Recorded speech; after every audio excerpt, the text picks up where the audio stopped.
Sir sir আমাকে বাঁচান। আমার সব কিছু কেড়ে নিয়েছে, আমি ধ্বংস হয়ে গেলাম। আমি পথে বসে গেলাম, আপনারা আমাকে বাঁচান। হাঁপাতে হাঁপাতে বেশ চিন্তিত ভাব নিয়ে চিৎকার করতে করতে থানার ভিতরে প্রবেশ করে জাহেদ নামের একটি ছেলে। ছেলের দিকে ওসি আলামিন ভালো করে তাকিয়ে দেখতে পায় ছেলেটির নাজেহাল অবস্থা। সারা শরীর দিয়ে অঝরে ঘাম ঝরতে শুরু করেছে। থানার ভিতরে ওসির কেবিনে এখনো এসি চালু করা আছে, কিন্তু ছেলেটি হাঁপাতে হাঁপাতে ধপ করে কোনো অনুমতি ছাড়াই চেয়ারে বসে পড়ে। ছেলের দিকে তাকিয়ে বেশ খানিকটা অবাক হয়েছে সকলে মিলে। সবাই ছেলেটার দিকে অবাক করা দৃষ্টিতে তাকিয়ে আছে। ওসি আলামিন ছেলেটাকে কোনো কিছু বলে ওঠার আগেই ছেলেটি ওসি আলামিনের পা জড়িয়ে ধরে হাউমাউ করে কাঁদতে কাঁদতে বলে ওঠে, প্লিজ আমাকে বাঁচান, ওরা আমার সব কিছু হ্যাক করে নিয়েছে। আমি তো নিঃস্ব হয়ে গেলাম। আমাকে এবার কে বাঁচাবে? সব কিছু শেষ হয়ে গেল। স্যার, ওরা আমার ফেসবুক আইডি হ্যাক করে নিয়েছে। ছেলেটার মুখে হঠাৎ এরকম কথা শুনেতে অবাক থেকে অবাকের চরম পর্যায়ে পৌঁছে যায় সকলে মিলে। কেননা মানুষের কত কিছু হারিয়ে যায়, তারপরও এরকম পাগলামি করে না। সেখানে কিনা একটা সাধারণ ফেসবুক আইডি হারিয়েছে। তাতে ছেলেটা যা শুরু করেছে তাতে থানায় উপস্থিত থাকা সকলে অবাক হয়েছে। এমন অবস্থা দেখে ওসি আলামিন বলে ওঠে, এই ছেলে, তোমার নাম কি? আর সাধারণ একটা ফেসবুক আইডি হ্যাক হয়ে গেছে তো কি হয়েছে? মানুষের কোটি কোটি টাকা হ্যাক হয়ে যায়, তারপরও তো আমরা তোমার মতো হাইপার হই না। ওসি আলামিনের কথা শুনে ছেলেটার কান্না আরো বেড়ে যায়। ছেলেটা কান্না করতে করতে বলে ওঠে, স্যার, ওইটা একটা সাধারণ ফেসবুক আইডি নয়। ওখানে হাজারো মেয়ের প্রাণ আছে। আমার একটা ভুলের জন্য সব মানুষের প্রাণ নিমিষেই চলে যেতে পারে। ছেলের মুখে এরকম কথা শুনে তো অবাকের চরম পর্যায়ে ওসি আলামিন সহ সকলে। ওসি আলামিন বলে ওঠে, মানে কি, তোমার ফেসবুকে এমন কি আছে যেটা হ্যাক হয়েছে বলে অনেকের সর্বনাশ হয়ে গেছে? হাজার হাজার মানুষের জীবন বিপদের মুখে। স্যার, আমার যা শাস্তি দিবেন আপনারা আমাকে দেবেন, তবে ওই ফেসবুক আইডিটা হ্যাক হওয়া থেকে ফিরিয়ে আনুন। কারণ সেখানে হাজারো মেয়ের জীবন মরণের ব্যাপার। সেখানে হাজারো মেয়ের নগ্ন পিক এবং ভিডিও আমি রেখেছিলাম। অনেক মেয়ের সাথে প্রেমের অভিনয় করে তাদের সাথে শারীরিক সম্পর্ক করে তাদের গোপন ভিডিও করে রেখেছি এবং তাদের ব্ল্যাকমেল করতাম যদি তারা আমার কাছে রাজি না হতো। অনেক মানুষের ব্যাংক অ্যাকাউন্ট আমি রেখেছিলাম। প্লিজ স্যার, আপনি সকলকে বাঁচান। আমাকে পরে শাস্তি দিন, আগে ওই ফেসবুক আইডিটা বাঁচান, না হলে শহরের একের পর এক লাশ পাওয়া যাবে। কথাটা শুনে মাথায় আকাশ ভেঙে পড়ে যেন ওসি আলামিনের। ওসি সহ সকলে অবাক হয়ে যায় জায়েদ নামে ছেলেটার মুখে এই কথা শুনে। ওসি আলামিন বলে ওঠে, বেটা, তুই তো একটা কাম করে ফেলেছিস। তোর জন্য পুরো শহর বিপদে। তোর তো শাস্তি হবে, তার আগে সেই মেয়েগুলোর জীবনগুলো বাঁচাতে তাদের ঠিকানা বলতে পারবি? স্যার, তাদের ঠিকানা আমি জানি না সঠিক, তা বলতে পারলাম না। ওকে গ্রেফতার করো। আর হ্যাঁ, খোঁজ খবর নাও শহরে বা গ্রামে কোথাও কোনো রকম ঘটনা ঘটেছে কিনা, যে কেউ আত্মহত্যা করেছে বা কারো কোনো কিছু হারিয়ে গেছে। স্যার, খবর নেওয়া শুরু হয়ে গেছে। আমি ডেকে পাঠিয়েছি আমাদের সাইবার ওয়ার্ডের সিকিউরিটি অফিসারদেরকে। জায়েদ নামে ছেলেটাকে গ্রেপ্তার করা হয়। শহরটা থমথমে পরিবেশ, কোলাহলযুক্ত। আকাশে মেঘাচ্ছন্ন। আকাশটা কালো মেঘে ছোটাছুটি করছে আকাশের চতুর্থ পাশ। পরিবেশটা ঠান্ডা, হালকা কুয়াশার আবরণে চারিদিকে ছেয়ে গেছে। এমন সময় ওসির কেবিনের বাইরে থেকে কেউ একজন বলে ওঠে, স্যার, ভেতরে আসতে পারি? হঠাৎ করে কেবিনের বাইরে কারো গলার আওয়াজ শুনতে পেয়ে ওসি আলামিন সেদিকে তাকায়। সেদিকে তাকিয়ে দেখতে পায় সাইবার ওয়ার্ল্ডের এবং হ্যাকার জগতের পাওয়ার সুপার এবং সফটওয়্যার ইঞ্জিনিয়ার অফিসার ইমন চৌধুরী দাঁড়িয়ে আছে। এটা দেখে ওসি আলামিনের চেহারা থেকে উঠে দাঁড়িয়ে হাসতে হাসতে বলে ওঠে, আরে ইমন, তুমি তুমি বাইরে দাঁড়িয়ে আছো কেন? ভেতরে আসো, ভেতরে প্রবেশ করো। ওসির কথা শুনে ইমন ভেতরে প্রবেশ করে। তারপর ইমন চেয়ারে বসে পড়ে। ওসি বলে ওঠে, ইমন, তোমাকে বর্তমানে আমাদের দরকার। শহরের অবস্থা ভীষণ খারাপ হতে চলেছে। হয়তো লাশের বন্যা পড়তে চলেছে এই শহরে। ওসির মুখে সাইবার ওয়ার্ল্ডের এবং সফটওয়্যার ইঞ্জিনিয়ার ইমন চৌধুরী এরকম কথা শুনে বেশ খানিকটা অবাক হয়। অবাক হয়ে ওসির দিকে তাকিয়ে আছে আর বলে ওঠে, কি হয়েছে হঠাৎ করে যে এই শহরে লাশের বন্যা পড়ে যাবে? ওসি রহিম নামের কনস্টেবলকে ইশারা দেওয়ার সাথে সাথে ভেতর থেকে নিয়ে আসা হয় জাহিদকে। ওসি বলে ওঠে, ইমন, এই ছেলেটার মুখ থেকে বাকি সবটা শোনো। এর ফেসবুক আইডি হ্যাক হয়ে গেছে, আর সেখানে সেখানে ছিল অসংখ্য মেয়ের 18+ পিক এবং ভিডিও। আর হ্যাকার সমস্ত কিছু হ্যাক করে নিয়েছে। তাতে সেখানে আরও বেশি কিছু জিনিস ছিল যা অনেক গুরুত্বপূর্ণ। এত গুরুত্বপূর্ণ জিনিস কি কেউ মোবাইল ফোনে রাখে বা ফেসবুকে? স্যার, আমার ভুল হয়ে গেছে। প্লিজ আমাকে শাস্তি দেওয়ার আগে ওই সমস্ত মেয়েগুলোর জীবন আপনি বাঁচান। ওগুলো সবার সামনে পড়লে অনেক বড় ক্ষতি হয়ে যাবে। কোন আইডি থেকে হ্যাক হয়েছে? মোবাইল ফোনটা আমাদের দাও, এবং কতক্ষণ আগে হ্যাক হয়েছে? স্যার, প্রতিদিনের মতো রাতে আমি মেয়েগুলোর সাথে ইমোতে কথা বলতাম। তাদের সাথে ইমোতে ভিডিও কলে তাদের উলঙ্গ ভিডিও দেখুন তারাও আমাকে দেখাতো। আমি সেগুলো আমার কাছ থেকে রেখে দিতাম। অনেক মেয়েকে আমি আমার জালে ফাঁসিয়ে তাদের সকল সম্পদ নিয়েছি। তাদের কাছ থেকে টাকা নিতাম। যারা আমার কথা না শুনতো তাদেরকে আমি ব্ল্যাকমেল করতাম প্রতিদিনের মতো মদ খেয়ে। ইমোতে তাদের সাথে চ্যাট করি, সব কিছু করার পর ঘুমিয়ে যাই। পরের দিন সকালে ঘুম থেকে উঠে চা খেয়ে মোবাইল নিয়ে বসি। ফেসবুকে ঢুকে দেখি আমার ফোন সহ ফেসবুক আইডি হ্যাক হয়ে গেছে। সেখানে আমি সমস্ত ভিডিওগুলো প্রাইভেট করে সেভ করে রেখেছিলাম। প্লিজ স্যার, আমাকে বাঁচান। ছেলেটার মুখে এরকম কথা শুনে অবাকের চরম পর্যায়ে পৌঁছে যায় অফিসার ইমন। ইমন বলে ওঠে, স্যার, কোনো টেনশন করবেন না, আমরা বিষয়টা দেখছি। আমরা অবশ্যই হ্যাক থেকে সমস্ত কিছু ফিরিয়ে এনে সেই সমস্ত ভিডিও রিকভার করে মেয়েদেরকে বাঁচাবো। তার আগে রাহিম, তুমি এই শালাকে জেলখানার ভেতরে ন্যাংটা করে বেঁধে রাখবে যতক্ষণ না পর্যন্ত কেসটা সলভ হচ্ছে। অফিসার ইমনের কথা শুনে রহিম ছেলেটাকে নিয়ে যায়। তারপর থানার ভেতরে ইমনের বলা কথা মতো কাজ করতে থাকে। এদিকে ইমন পকেট থেকে ফোনটা বের করে বলে ওঠে, হ্যালো সুমন, বকুল, শ্রাবণ, তোরা দ্রুত অফিসে চলে আয়। একটা ফেসবুক আইডি হ্যাক হয়েছে, সেটাকে রিকভার করতে হবে। তারপর ইমন থানা থেকে বেরিয়ে পড়ে নিজের কাজের উদ্দেশ্যে। এদিকে টেনশন আছে ওসি আলামিন, কি হবে বুঝতে পারে না। শহরটা থমথমে পরিবেশে, মেঘাচ্ছন্ন শীতের দিনে খারাপ হাওয়ায় এমনিতেই ঠান্ডা থাকে। তারপর আকাশের কালো মেঘের আবরণে ঢেকে গেছে পুরো আকাশ।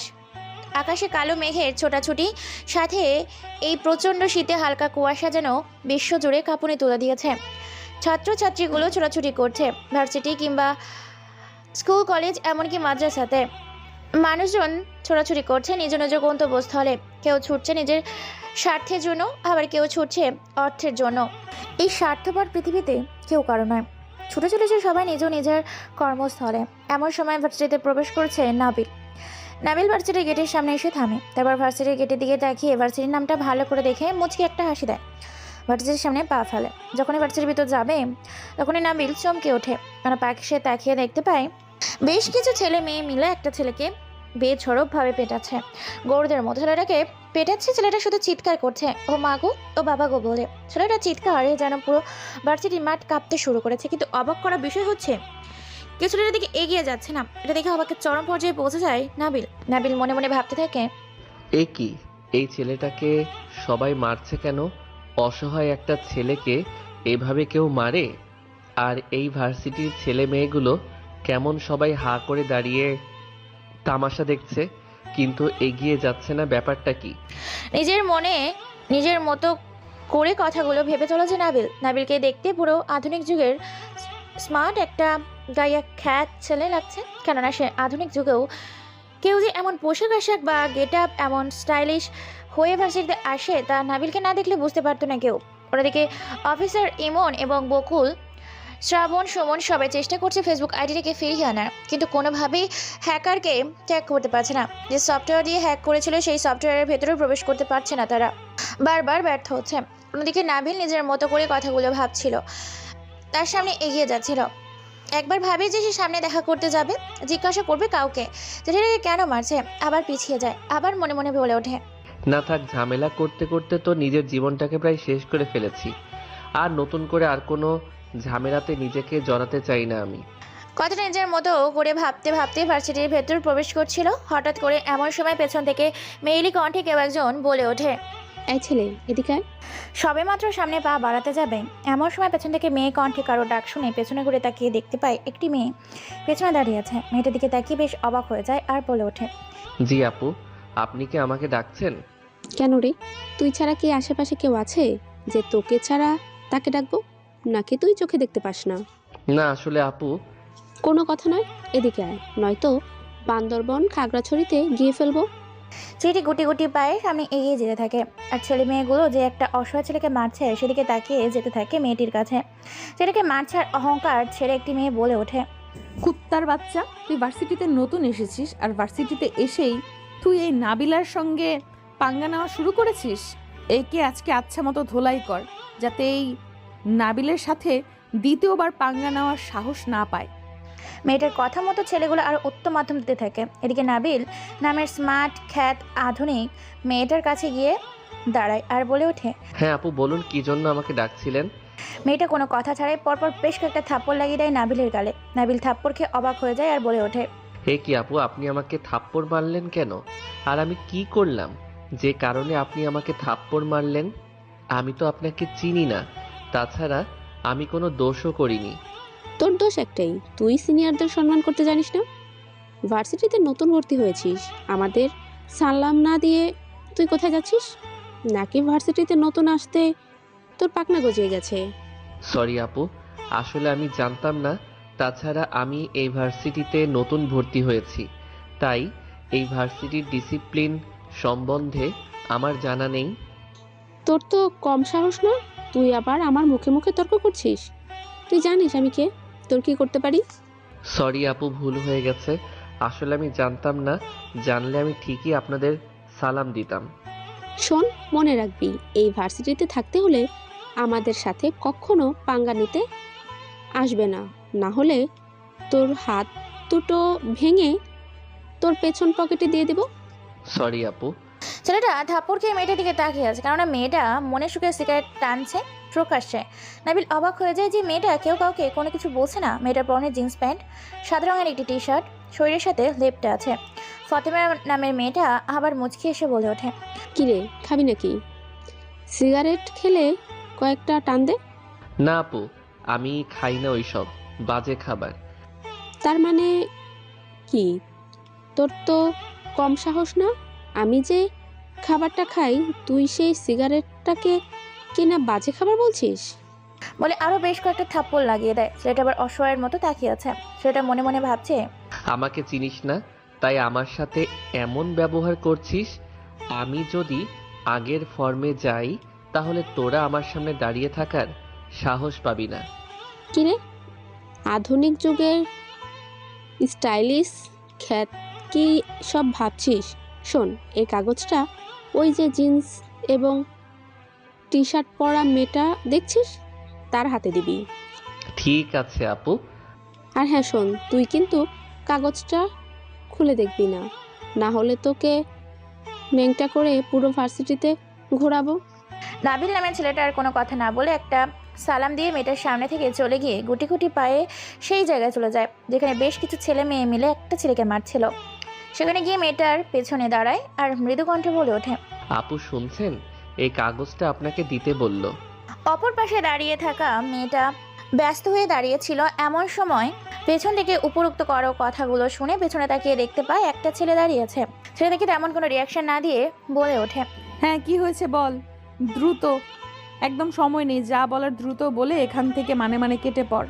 আপু, এই যে এটা আপনার জন্য, এই কাগজটা আপনাকে দিতে বলল। আচ্ছা দে দেখি কি আছে এই কাগজের ভেতরে। আমি তো জানি না যে কি আছে এর ভেতরে। আচ্ছা ঠিক আছে, তুই যা, আমি দেখছি এই কাগজের ভেতরে কি লেখা আছে। তারপর ছেলেটা আর কোনো কথা না বলে গুটি গুটি পায়ে নিজের গন্তব্যে যেতে থাকে। কয়েক কদম সামনে পা ফেলতেই পেছন থেকে আবারও রাগান্বিত কণ্ঠে কেউ একজন বলে ওঠে।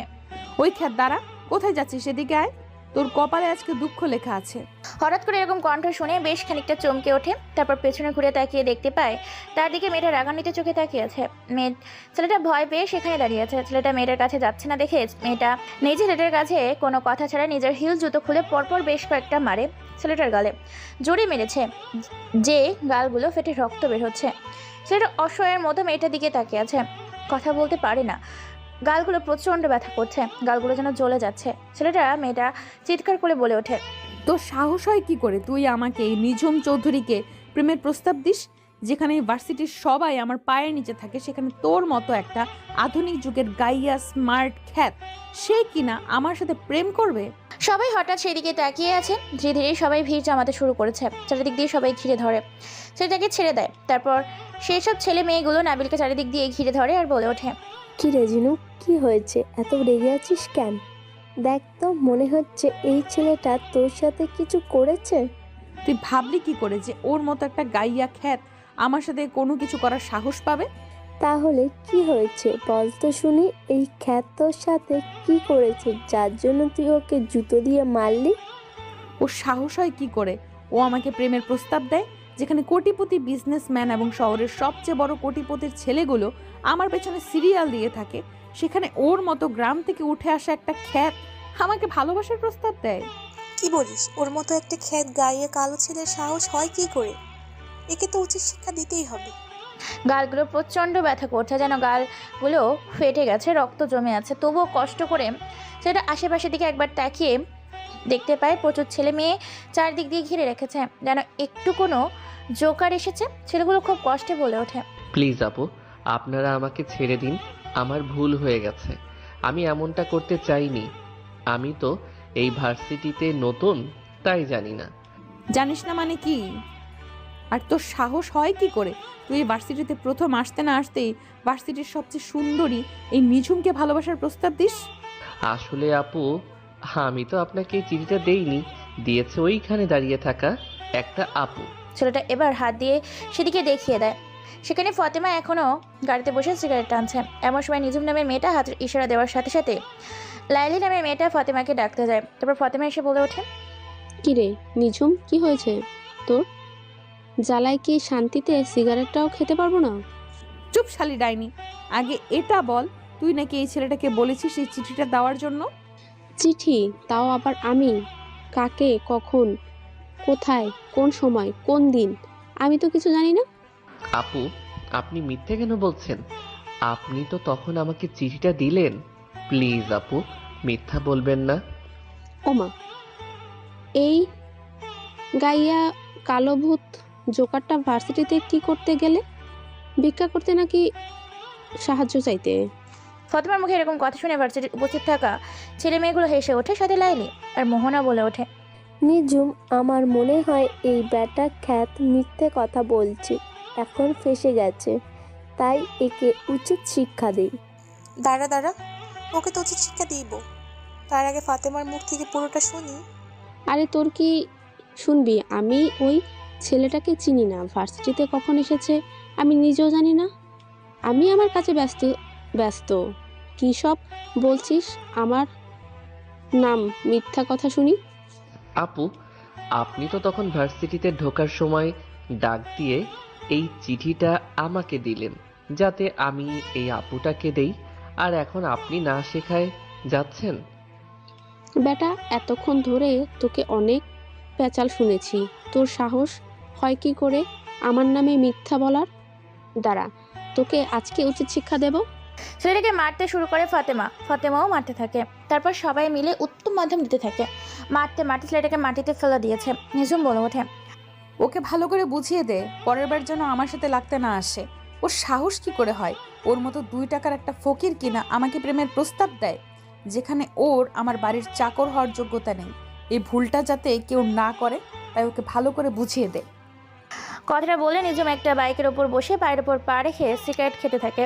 নিঝুমের পরনে আছে জিন্স প্যান্ট, একটা সাদা রঙের টি শার্ট, চুলগুলো বেনি করে কোমর পর্যন্ত ঝুলিয়ে রেখেছে। দেখতে বিশ্ব সুন্দরী, কিন্তু বদমাইশের 1 নম্বর হাড্ডি। ভার্সিটির কেউ তার উপর কথা বলতে পারে না। যদি কেউ কথা বলে তাকে হয় হাসপাতালে পাওয়া যায়, আর না হলে শহরে আর খুঁজে পাওয়া যায় না। তাই ভয়ে ভার্সিটির প্রিন্সিপাল থেকে শিক্ষক পর্যন্ত কেউ নিঝুমের সাথে তর্ক বিতর্ক, এমনকি তার সঙ্গে পাঙ্গা নিতে আসে না। সবাই নিঝুমকে ভয় পায়। এক পর্যায়ে ছেলেটাকে মারতে মারতে আধমরা করে ফেলে। গাল, মুখ, কান দিয়ে রক্ত বের হচ্ছে। এটা দেখে নিঝুম বলে ওঠে, এই তোরা ওকে ছেড়ে দে, আর বেশিক্ষণ মারলে শালা জানোয়ারটা এমনিতেই মরে যাবে, তখন আবার পুলিশের ঝামেলা, তাই ওকে ছেড়ে দে। আমার মনে হয় না যে ও আর জীবনে আমার সাথে পাঙ্গা নিতে আসবে। তারপর হাসতে হাসতে তারা সবাই চলে যায় ক্লাসরুমের দিকে। ছেলেটা এখনো মাটিতে পড়ে আছে, উঠে দাঁড়ানোর শক্তিটুকু পাচ্ছে না। খুব বেধড়কভাবে মেরেছে। সেটা বিভিন্ন জায়গায় ব্যথার কারণে ছেলেটা নড়াচড়া করতে পারছে না, মাটিতে পড়ে আছে। ছেলেকে বেশ অবাক হয় যে কেউ তাকে তুলতেও আসছে না। এটা দেখে ছেলেটা বেশ খানিকটা অবাক হয়, কোনো কিছু না বুঝে নিজে কষ্ট করে উঠে দাঁড়ায়। তারপর ধুলোবালুগুলো কাপড় থেকে ঝেড়ে এদিক ওদিক তাকিয়ে সামনে এগিয়ে যেতে থাকে। তারপর ভার্সিটির একটা ওয়াশরুমে গিয়ে ফ্রেশ হয়ে নিজের ক্লাসরুমটা খুঁজে থাকে। এমন সময় ক্লাসরুমে বসে নিঝুম, ফাতেমা, মোহনা, লাইলি আরও বেশ কিছু ছেলেপিলে মিলে আড্ডা দিচ্ছে। ফাতেমা বলে ওঠে, কিরে, আজকে 2টা মুরগিকে কিভাবে র্যাগিং করলাম দেখলি তো? হ্যাপি মজা পেয়েছি কিন্তু। শুধু মজা না, ওদেরকে মেরে যেন শরীরের হাড়গুলো আজকে অনেকটা শক্ত হয়েছে ভয়ে, আর কেউ আমাদের সাথে পাঙ্গা নিতে আসবে না। এমন সময় ক্লাসরুমের ভেতরে প্রবেশ করছিল নাবিল। নাবিল তাদের কথোপকথন শুনে মুচকি একটা হাসি দেয়, তারপর গুটি গুটি পায়ে পেছনে একটা বেঞ্চে গিয়ে বসে পড়ে। এমন সময় ক্লাসরুমে স্যার প্রবেশ করে। তারপর স্যার বোর্ডে বেশ কিছু বিজ্ঞান বিভাগের মানবদেহের থিওরি সম্পর্কে সূত্র লিখে যেগুলো সবাইকে তুলতে বলে, কিন্তু ক্লাসরুমে বসে নিঝুম আর তার দলবল গল্প করতে থাকে। এটা দেখে স্যার বলে ওঠে, নিঝুম, এটা কি হচ্ছে? এটা ক্লাস, কোনো আড্ডাখানা না। তুমি এখানে যদি লেখাপড়া করো তা আমার ক্লাসে থাকবে, নয়তো আমার ক্লাস থেকে বের হয়ে যাও। স্যারের মুখে এরকম কথা শুনে নিঝুম সহ সকলের হাসি থেমে যায়। নিঝুম রেগে মেগে উঠে দাঁড়ায় আর চিৎকার করে বলে ওঠে, স্যার, আপনাকে আমি অনেকবার সাবধান করেছি। আপনি যদি এর একটা কথা বলেন তাহলে আমার থেকে কিন্তু আর কেউ খারাপ হবে না। আমার যা ইচ্ছে আমি তাই করব। এখানে বসে আমি সিগারেট খাবো, আপনার যা ইচ্ছে আপনি তাই করেন। আপনি যদি আর একদিন আমাকে আমার কাজ সম্পর্কে বোঝাতে এসেছেন তাহলে আপনাকে এই ভার্সিটিতে নাকে দড়ি দিয়ে ঘোরাবো, সাথে বান্দরবন খাগড়াছড়িতে ট্রান্সফার করে সেখানকার জঙ্গলের বন্য প্রাণীদের পড়ানোর জন্য মাসিক বেতন দিব। নিঝুম, তুমি কিন্তু খুব বাড়াবাড়ি করছো। এর পরিণাম কিন্তু খুব খারাপ হবে, যা তোমার জন্য একটা বিপদ হয়ে দাঁড়াবে। চুপ কুত্তার বাচ্চা, আমার বিপদ আমি নিজে দেখে নিব। তুই তোর চরকায় তেল দে। ক্লাসরুমের সবাই চুপচাপ হয়ে যায়। স্যার আর কোনো কথা বলে না, ক্লাসরুম থেকে বেরিয়ে যায়। অবাক হয় নাবিল, সেদিকে তাকিয়ে আছে, কেননা এই নিঝুমের সাথে কেউ তর্ক বিতর্কে জড়ায় না। বেশ অবাক হয় আর ভাবতে থাকে, এই নিঝুমকে এভাবে ভার্সিটিতে প্রায় শেষের সময় নাবিল আর ক্লাস করবে না, বাইরে বসে আছে। এমন সময় তার পাশে একটা ছেলে এসে বসে। ছেলেটা বলে ওঠে, হাই, তোমার নাম কি? আমি নাবিল। আর আমার নাম মুন মোহাম্মদ মামুন। তুমি ভার্সিটিতে নতুন, তাই না?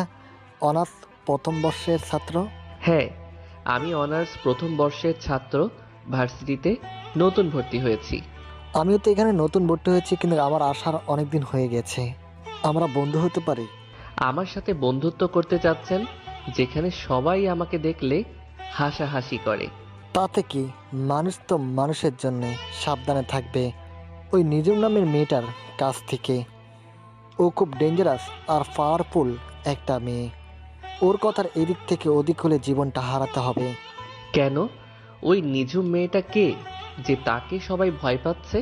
স্যারকে দেখলাম, স্যারগুলো নিঝুমের সাথে কোনো তর্ক বিতর্কে জড়ায় না। ও হয়েছে শহরের টপ বিজনেসম্যান আলী সাহেবের মেয়ে, আর শহরের অনেক বড় একটা মাস্তান। অনেক বড় গ্যাং চালায়, প্রকাশ্যে অনেক মানুষকে মারে। পুলিশও ভয়ে কিছু করতে পারে না, কেননা অনেক বড় একটা গ্যাং চালায় এই নিঝুম। আচ্ছা ভাই, ঠিক আছে এতগুলো তথ্য দেওয়ার জন্য। তাহলে আমি আজকে আসি। একে অপরের দুজনের ফোন নাম্বার নিয়ে বেরিয়ে পড়ে। দেখতে দেখতে সন্ধ্যা হতে শুরু করেছে। ল্যাপটপের স্ক্রিনে একের পর এক কাজ করে চলেছে বেশ কয়েকটা ছেলে। ছেলেগুলোর মধ্যে থেকে একজন বলে ওঠে, কি হলো রব্বু বকুল শ্রাবণ? দ্রুত লোকেশন ট্যাগ করো, হ্যাক করার চেষ্টা করো। যে কোন এই হ্যাকার যে সে তার লোকেশন সেকেন্ডে সেকেন্ডে চেঞ্জ করছে। অফিসার ইমন চৌধুরী কথা মতো তার সরকারি অফিসারগুলো কম্পিউটারের কিবোর্ডে পাগলের মতো ঝড় তুলেছে ফেসবুক আইডিটাকে ফিরিয়ে আনার জন্য। ক্রোম ব্রাউজারে একটা ওয়েবসাইটে ঢুকে 3 ডিজিটের একটা কোড ইউজ করে একটা অ্যাপ ওপেন করে, তারপর আরও বেশ কিছু কোড ব্যবহার করে হ্যাকার ডিভাইসে প্রবেশ করতে যাবে। এমন সময় টেবিলের ওপরে বাড়ি মেরে রাব্বু বলে ওঠে। এমন সময় হাঁপাতে হাঁপাতে সবাই সিকিউরিটি রুমে প্রবেশ করে। কনস্টেবল রহিম মিয়াকে হাঁপাতে দেখে বলে ওঠে, সরি স্যার, এই হ্যাকার সাধারণ কোনো হ্যাকার নয়। হ্যাকিং সম্বন্ধে তার অনেক অভিজ্ঞতা, আর সে 3টা সাইট নিয়েই হ্যাক করছে। তার মধ্যে ক্রিটিক্যাল সাইট, হ্যাকিং পাসওয়ার্ড দিয়ে, হার্ড ডিভাইস দিয়ে। স্যার, এই হ্যাকারকে আমাদের আরও দক্ষতার সাথে হ্যাক করতে হবে, কেননা এই হ্যাকারটা হচ্ছে একজন ইথিক্যাল হ্যাকার, যা অনেক ভয়ঙ্কর। কারণ এই হ্যাকারটা মুহূর্তের মধ্যে সেকেন্ডে সেকেন্ডে তার লোকেশন চেঞ্জ করে। তাহলে কি করে আমরা এই হ্যাকারকে ধরবো, যে কিনা অনেকজনের মৃত্যুর কারণ হয়ে দাঁড়িয়েছে? আমরা চেষ্টা করছি, যদি ধরতে পারি তাহলে ভালো, নাহলে আমাদের আরও বেশ কিছু হার্ড ব্যবহার করতে হবে, যেমন অপারেটিং সিস্টেম, প্রোগ্রামিং স্কিল ব্যবহার করে এই হ্যাকারকে ধরতে হবে। এখনো পর্যন্ত কোনো খবর পাইনি, তবে আমার মনে হয় বিপদ খুব কাছে দাঁড়িয়ে আছে। যত তাড়াতাড়ি সম্ভব হয় এই হ্যাকারকে ধরার চেষ্টা করো, অথবা সেই সমস্ত ভিডিওগুলো ফিরিয়ে আনার। এমন সময় হাঁপাতে হাঁপাতে সাইবার সিকিউরিটি রুমে প্রবেশ করে কনস্টেবল রহিম মিয়াকে হাঁপাতে দেখে বলে ওঠে ওসি, এ কি রহিম, তুমি এইভাবে হাঁপাচ্ছ কেন? কি হয়েছে তোমার? স্যার, অনেক বড় সর্বনাশ হয়ে গেছে।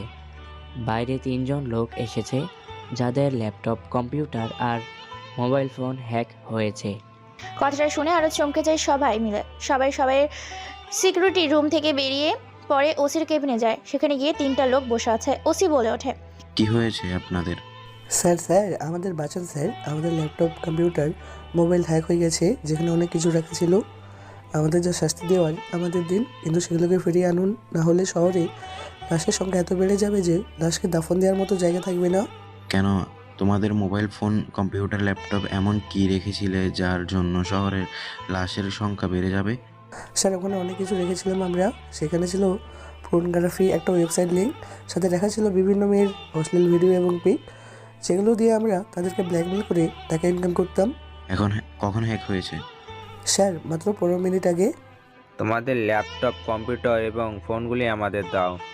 আর রাহিম, তুমি জায়েদের মতো ন্যাংটা করে ভেতরে আটকে রাখো যতক্ষণ না কেসটা সলভ হচ্ছে এদেরকে।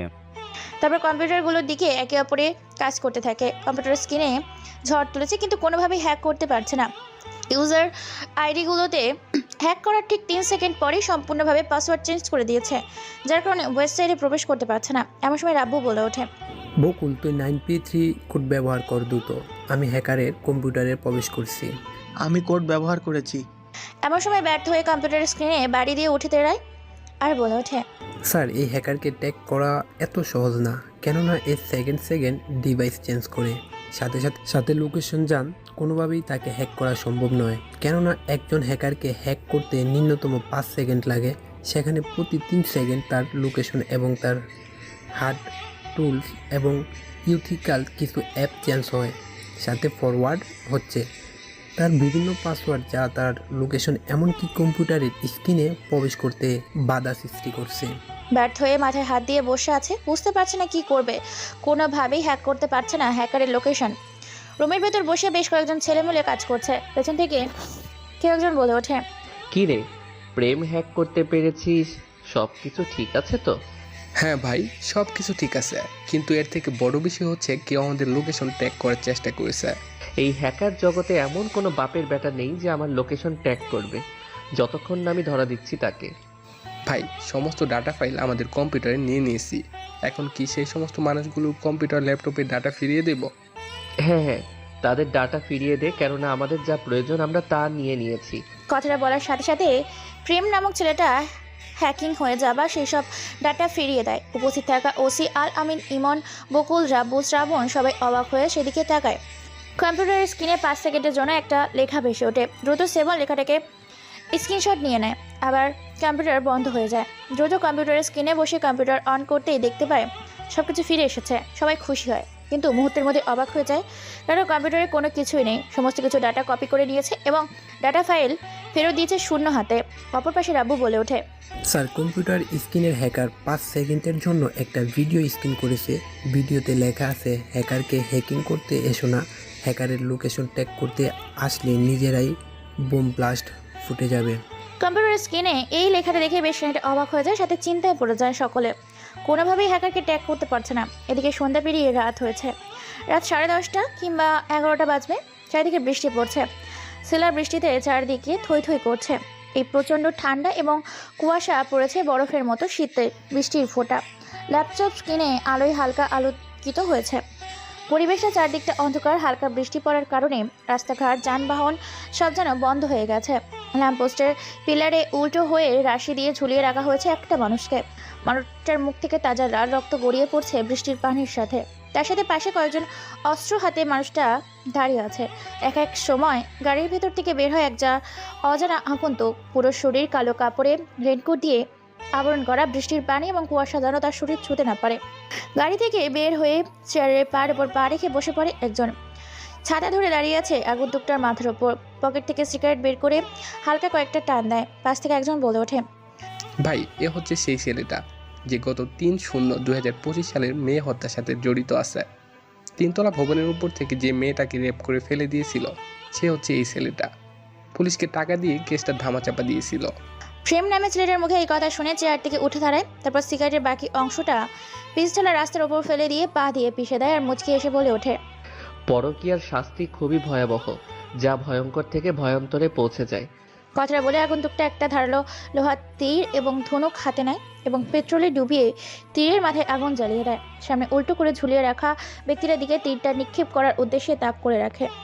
উল্টো হয়ে ঝুলে থাকা মানুষটা ভয়ে কাতর হয়ে গেছে। মৃত্যু যে স্বয়ং তার সামনে, সেটা কোনো কিছুই বলে ওঠার আগেই ধনুকের সংঘর্ষ থেকে তীর নিক্ষেপ হয়ে ছেলেটার কপালের মাঝ বরাবর গেঁথে গিয়ে মাথার পেছন দিক থেকে বের হয়ে যায়। সাথে সাথে 4-5টা রক্তে সঙ্গীন হয়ে ওঠে। এরপর আরও বেশ কয়েকটা তীর একত্রিত করে নিক্ষেপ করা হয় ঝুলনটা মানুষটার দিকে। একসাথে 3টা তীর গিয়ে লাগে বুকে, পেট এবং ছেলেটার লজ্জা স্থানে। সাথে সাথে মুখ দিয়ে জিহ্বা বের হয়ে পিৎজার রাস্তার ওপর পড়ে থাকে। এরপর কোনো কথা ছাড়াই আগন্তুকটা সহ তার পুরো দল সেখান থেকে বেরিয়ে পড়ে। দেখতে দেখতে রাত শেষ হয়ে সকাল হতে শুরু করেছে। কুয়াশা থাকার কারণে স্পষ্টভাবে কোনো কিছুই দেখা যায় না, তবে ঠিকই সকাল 8টা বেজে গেছে। মানুষজন ছোটাছুটি শুরু করেছে নিজেদের কর্মস্থলে। এমন সময় মানুষজন ল্যাম্পপোস্টের পাশে তীর নিক্ষেপ করে ক্ষতবিক্ষত করা লাশটাকে দিকে তাকিয়ে আতঙ্কে পড়ে যায়। কনস্টেবল রহিম মিয়া হাঁপাতে হাঁপাতে ওসি আলামিনের রুমে প্রবেশ করে। ওসি আলামিন পুরনো কিছু কেস ফাইল ঘাটাঘাটি করছিল। এমন সময় কনস্টেবল রহিম মিয়া এসে বলে ওঠে, স্যার সর্বনাশ হয়ে গেছে। শহরে লাশের কারখানা তৈরি হয়েছে। 5 জায়গা থেকে কল এসেছিল। শহরে নাকি 5টা মেয়ে গলায় রশি পেঁচিয়ে নিজেদের রুমে আত্মহত্যা করেছে। এর থেকেও বড় বিষয় হচ্ছে চৌরাস্তার মোড়ে ল্যাম্পপোস্টের পিলারে কেউ বা কারা একটা ছেলেকে উল্টো করে। কনস্টেবল রহিম মিয়ার মুখে এরকম কথা শুনে তো অবাকের চরম পর্যায়ে পৌঁছে যায় ওসি আলামিন। বুঝতে পারছে না হঠাৎ করে শহরে একই শুরু হলো। কি বলো রহিম, শহরে রাতারাতি এতগুলো মেয়ে আত্মহত্যা করেছে। দ্রুত গাড়ি বের করো এবং সবাইকে অ্যালার্ট হতে বলো। তারপর সবাই থানা থেকে বেরিয়ে একে একে সমস্ত লাশগুলো পরিবারের কাছে যায় এবং সবাই নিজেরা নিজেদের গলায় রশি পেঁচিয়ে আত্মহত্যা করেছে এবং সাংবাদিকের সাথে অনেক মানুষজন ভিড় জমিয়েছে। এলাকার এক রকমের মানুষ আত্মহত্যা করেছে, তবে একই সময় একই টাইমে। এটা ভেবে বেশ খানিকটা অবাক হয় ওসি সহ তার পুলিশ সদস্যগুলো। লাশগুলোকে ময়নাতদন্তের জন্য ফরেন্সিক ল্যাবরেটরিতে পাঠিয়ে দেওয়া হয়। লাশগুলোর পরিবারকে সান্ত্বনা দিয়ে তারা রুমগুলো সার্চ করে তাদের পার্সোনাল সব জিনিস পুলিশের নিজেদের আয়ত্তে নিয়ে থানায় চলে আসে। এখনও থানায় উপস্থিত হতে পারেনি ওসি আলামিন ও তার কর্মচারীরা, কেননা ল্যাম্পপোস্টের উল্টো করে ঝুলিয়ে রাখা তীর নিক্ষেপ করে মেরে ফেলেছে একটা ছেলেকে। সেটাই তদন্ত করতে চৌরাস্তার মোড়ে ভিড় জমিয়েছে অসংখ্য মানুষ, সাথে যানবাহনের ভিড়। পুরো রাস্তা জ্যাম হয়ে আছে। দ্রুত লাশটাকে ময়নাতদন্তের জন্য পাঠিয়ে দেওয়া হয়। রাস্তার জ্যাম ছুটানোর জন্য পুলিশ কর্মকর্তারা সহযোগিতা করতে থাকে। এক পর্যায়ে সাংবাদিক ঘটনাস্থল থেকে বলে ওঠে, আজ বৃহস্পতিবার, শহরটা থমথমে পরিবেশ, কেননা 6টা লাশ পাওয়া গেছে শহরে। 5টা মেয়ে নিজেদের রুমে গলায় রশি দিয়ে আত্মহত্যা করেছে, যা এখনও অজানা। অপর পাশে ল্যাম্পপোস্টের পিলারে কেউ বা কারা একটা ছেলেকে ক্ষতবিক্ষত করে নৃশংসভাবে হত্যা করেছে। পুলিশ তদন্ত করছে, তবে শহরে থমথমে পরিবেশ। পুলিশ এখনও মেয়েগুলোর পরিবারকে জানায়নি যে তাদের কী কারণে মৃত্যু হয়েছে আর তারা কী কারণে আত্মহত্যা করেছে। এমনকি এই খবরটা কারো কাছে শেয়ার করেনি, যদি করে শহরের পরিস্থিতি পাল্টে যাবে, সবাই আতঙ্কে থাকবে। এর জন্য গোপনে কাজ করছে ওসি আলামিন সহ ইমন ও তার পুরো সহকারীরা। ইমন বলে ওঠে, স্যার এই মেয়েগুলো একই সময় আত্মহত্যা করেছে আর তাদের ফোনে একই সময় একটা মেসেজ সেন্ড করা হয়েছিল। মেসেজে লেখা আছে, তোরা আত্মহত্যা কর, তোদের আত্মহত্যা আমার জন্য খুব দরকার। কে আপনি আর আমরা কেন আত্মহত্যা করব? কে বলছেন আপনি? আমি তোমাদের শুভাকাঙ্ক্ষী। নিজে আত্মহত্যা করবে নাকি তোমাদের অশ্লীল ভিডিও সোশ্যাল মিডিয়ায় আপলোড করে দেব? আমাদের অশ্লীল ভিডিও মানে? আমি তো কোনো কিছু বুঝতে পারছি না আপনি কি বলছেন। আমি ধোঁয়াশা বা ধরাছোঁয়ার বাইরে নিজেদের পরিবারের মান সম্মান বাঁচাতে চাইলে এখনই আত্মহত্যা করো। এই বলে তাদের ফোনে একটা ভিডিও সেন্ড করে, আর ভিডিও দেখে সেই সব মেয়েরা নিজেদের পরিবারের মান সম্মানের কথা ভেবে আত্মহত্যা করে। ইমন বলে ওঠে, মেয়েদেরকে বাধ্য করা হয়েছিল তাদেরকে ভিডিও দেখে তাদেরকে আত্মহত্যা করার জন্য। কে করেছে এসব বুঝতে পারছি না। তদন্ত করে চলেছে হ্যাকারের লোকেশন ট্র্যাক করার জন্য।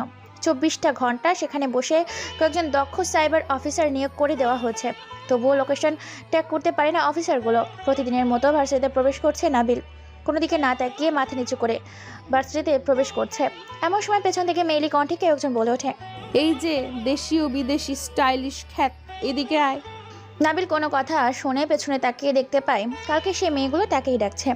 নাবিল কি করবে বুঝতে না পেরে অসহায়ের মতো গুটি গুটি পায়ে তাদের সামনে গিয়ে দাঁড়ায়। এমন সময় নিজুম নামের মেয়েটা নিজের মুখ থেকে সিগারেটের ধোঁয়াগুলো উড়িয়ে দেয় নাবিল নামের ছেলেটার মুখের ওপর। নাবিল নামের ছেলেটা অসহায় হয়ে সিগারেটের গন্ধ সহ্য করতে না পেরে খক খক করে কেসে ওঠে। নিজুম নামের মেয়েটা বলে ওঠে, কিরে তুই কি সিগারেট খাস না যে সিগারেটের ধোঁয়া তুই সহ্য করতে পারছিস না? এই ফাতেমা, লাইলি, মোহনা আমাকে ধর, এই শালা কোন যুগে বাস করে? আরে তুই এসব কি বলছিস? তোর মাথা ঠিক আছে? ও সিগারেট খাবে কি করে? কেননা ওর তো ফকির। ওর কি সিগারেট খাওয়ার মতো টাকা আছে? যা বলেছিস ফাতেমা, একে ভার্সিটির সামনে ভিক্ষা করতে যদি বসিয়ে দেয় তাহলে কেমন দেখায় বলতো? সুন্দর কথা বলেছিস। নাবিল নামের ছেলেটা তাদের কথোপকথন শুনে ভীষণ রেগে যাচ্ছে, কিন্তু নিজেকে কন্ট্রোল করার চেষ্টা করছে, কেননা অনেক কষ্ট করে পুরনো লাইন থেকে ফিরে এসেছে, নতুন করে জীবনটাকে শুরু করার প্রতিশ্রুতি দিয়েছে। কিন্তু এখানে এসে আবার উটকো ঝামেলায় নিজেকে জড়াতে চায় না, তাই সমস্ত কিছু সহ্য করছে ছেলেটা। বলে ওঠে, আপু প্লিজ আমাকে ছেড়ে দিন।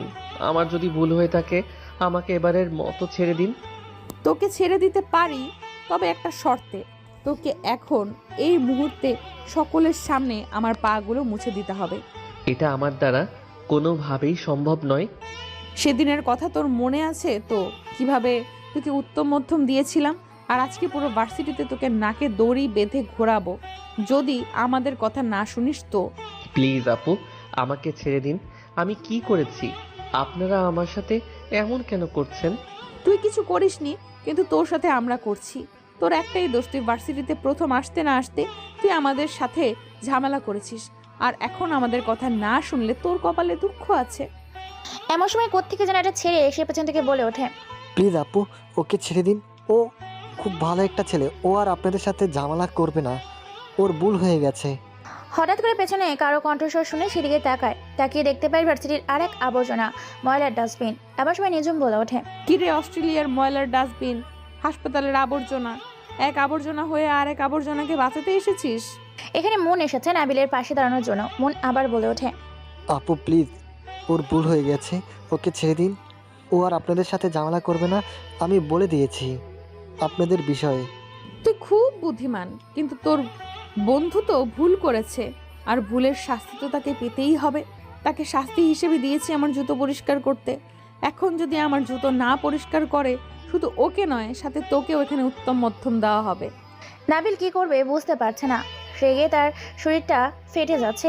এসেছিল এই ভার্সিটিতে মানুষ হতে, কিন্তু এখানকার মানুষগুলো আর মানুষ হতে দেবে না বুঝে নাবিলকে।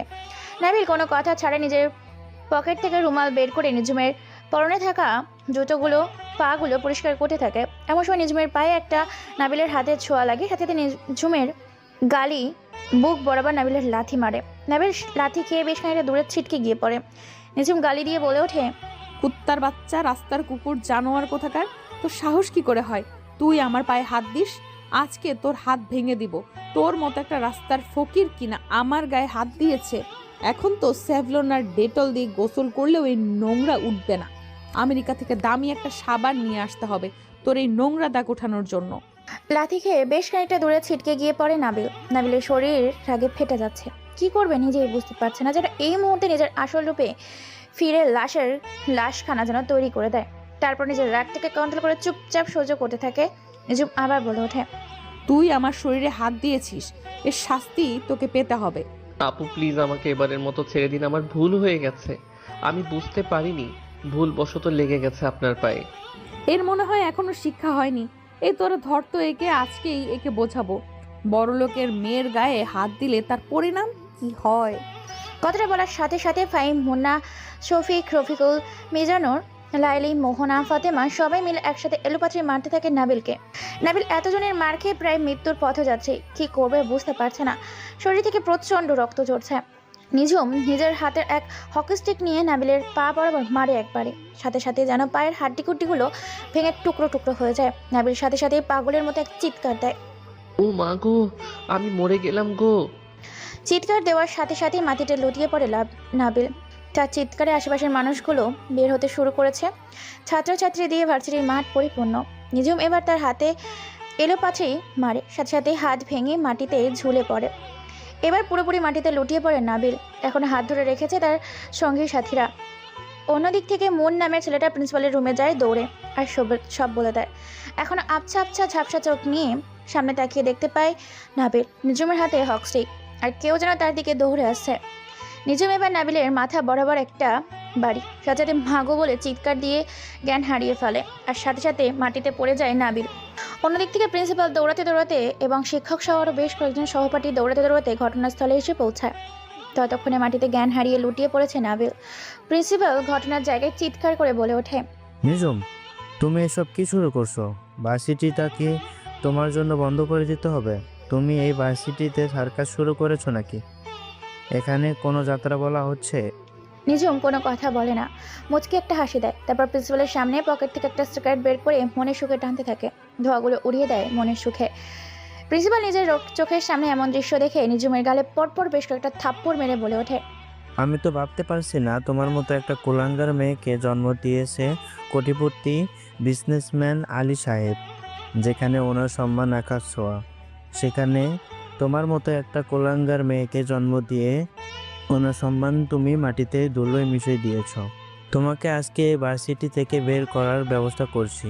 তোমার সাহস হয় কি করে? তুমি একটা অসহায় ছেলেকে এভাবে রক্তাক্ত করে ভার্সিটির মাঠে ফেলে রেখেছ। এর শাস্তি তোমাকে পেতে হবে, আর এর শাস্তি একটাই, তোমাকে ইউনিভার্সিটি থেকে বের করে দেয়া হবে। তুমি ভার্সিটিটাকে একটা সার্কাসে পরিণত করেছ।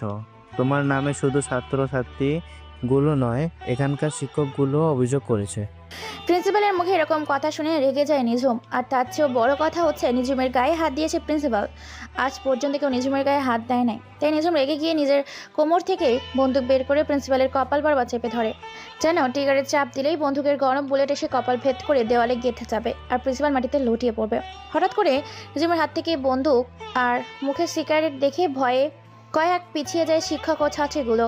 রক্তমাখা চোখ নিয়ে বন্দুকটা কপালে ঠেকিয়ে নিজুম তাকিয়ে আছে চোখে চোখ রেখে প্রিন্সিপালের দিকে। প্রিন্সিপাল ভয়ে কয়েক ঢোক ঘিরে খায়।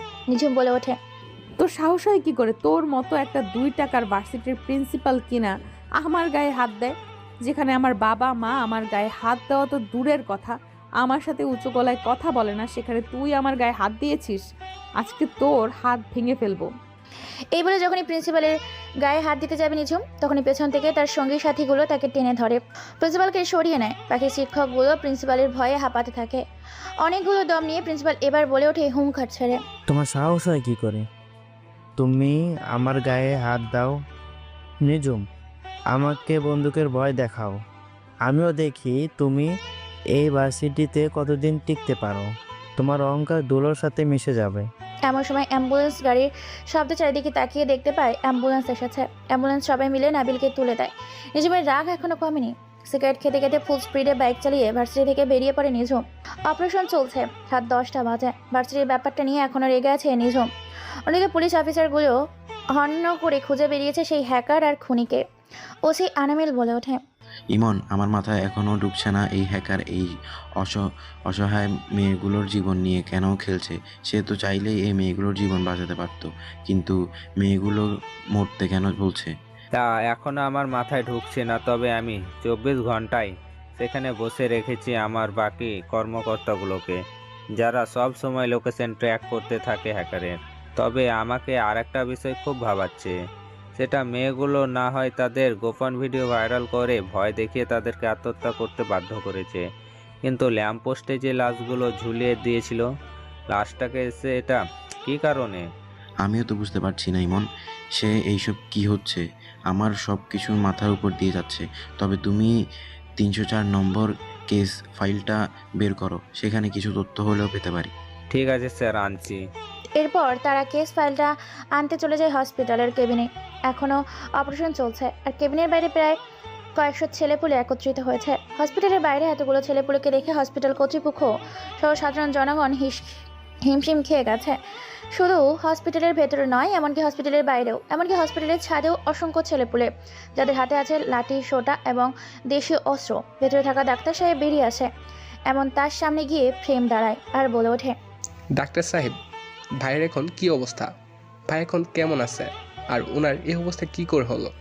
ডাক্তার কেবিনের বাইরে এসে এতগুলো ছেলেপুলেকে দেখে হিমশিম খেয়ে যায়। অবাক হয়ে চারপাশে একবার চোখ বুলিয়ে সামনে তাকিয়ে ব্যক্তিটার উদ্দেশ্যে প্রশ্ন ছুড়ে বলে ওঠে, সব তো ঠিকই আছে, কিন্তু আপনি কি? আপনাকে তো চিনতে পারলাম না। আমি রুগীর ছোট ভাই বলছি। আর এই হসপিটালের বাইরে এবং হসপিটালের ভেতরে যেসব ছেলেপেলে দেখছেন, এগুলো সব ভাইয়ের সিকিউরিটি, আর ভাইয়ের জন্য এসব সিকিউরিটির ব্যবস্থা করা হয়েছে। এই ছেলেটাকে দেখতে তো সাধারণ একটা ছেলে, আর তার জন্য কিনা এতগুলো সিকিউরিটি।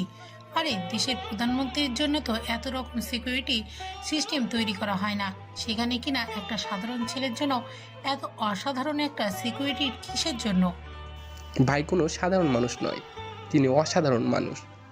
সেটা হয়তো কোনো দেশের প্রধানমন্ত্রীর জন্য সিকিউরিটি দেওয়া হয় না, কিন্তু ভাইয়ের জন্য শুধু মানুষ নয়, হাজার হাজার মানুষ সিকিউরিটি দিতে রাজি।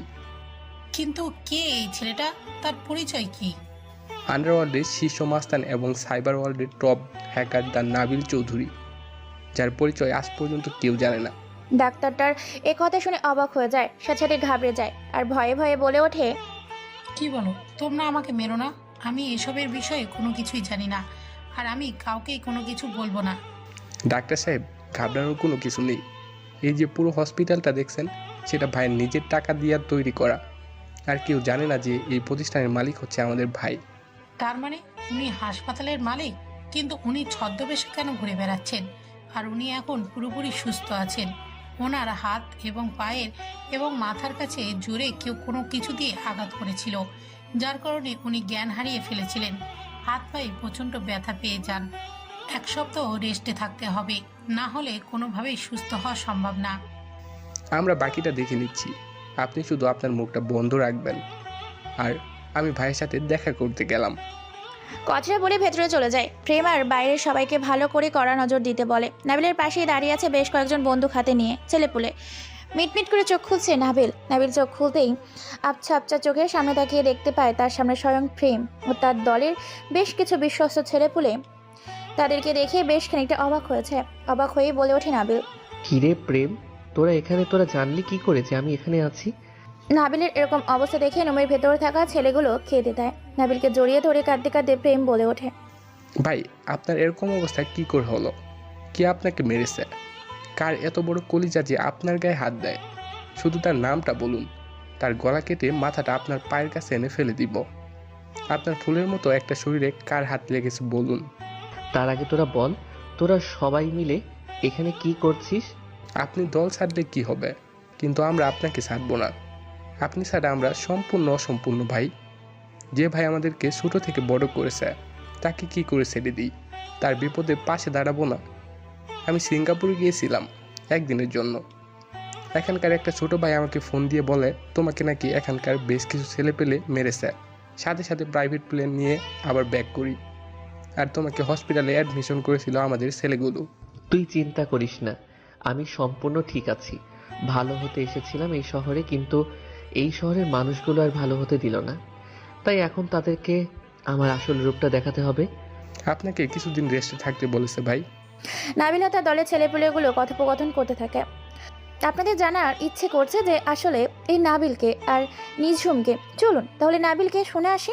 নাবিল হচ্ছে ছদ্মবেশী আন্ডারওয়ার্ল্ডের একজন হায়না, যাকে সবাই এক নামে চেনে, গডফাদার। সাথে হ্যাকার জগতের হ্যাকার মাস্টার। যেমন সে মানুষের জীবন আল্লাহ তাআলার অশেষ কৃপায় রক্ষা করে, ঠিক তেমনই সে মানুষকে নির্মমভাবে হত্যা করে। নাবিল হচ্ছে আমেরিকার একজন খ্যাতিপূর্ণ ডাক্তার, যার বড় বড় দেশগুলোতে অনেক নাম ডাক রয়েছে। কিন্তু ছোট্ট একটা কারণে সে আন্ডারওয়ার্ল্ডের গডফাদার হয়ে ওঠে হ্যাকারদের জগতের হ্যাকার মাস্টার। তার জীবনের ভয়ানক অতীতটাকে অন্ধকারে ঠেলে দিয়েছিল। অন্ধকার জগৎ থেকে খুব কষ্ট করে নিজেকে বের করে এনেছে আন্ডারওয়ার্ল্ডের গডফাদার আর হ্যাকার জগতের হ্যাকার মাস্টার। নাবিল দেখতে অসম্ভব সুন্দর, উজ্জ্বল ফর্সার গায়ের রং, 6 ফুট 5 ইঞ্চি, বেশ স্বাস্থ্যকর না হলেও একদম ফিটফাট। নাবিলের একটা অতীত রয়েছে যা এখানেই পড়ে শোনানো হবে।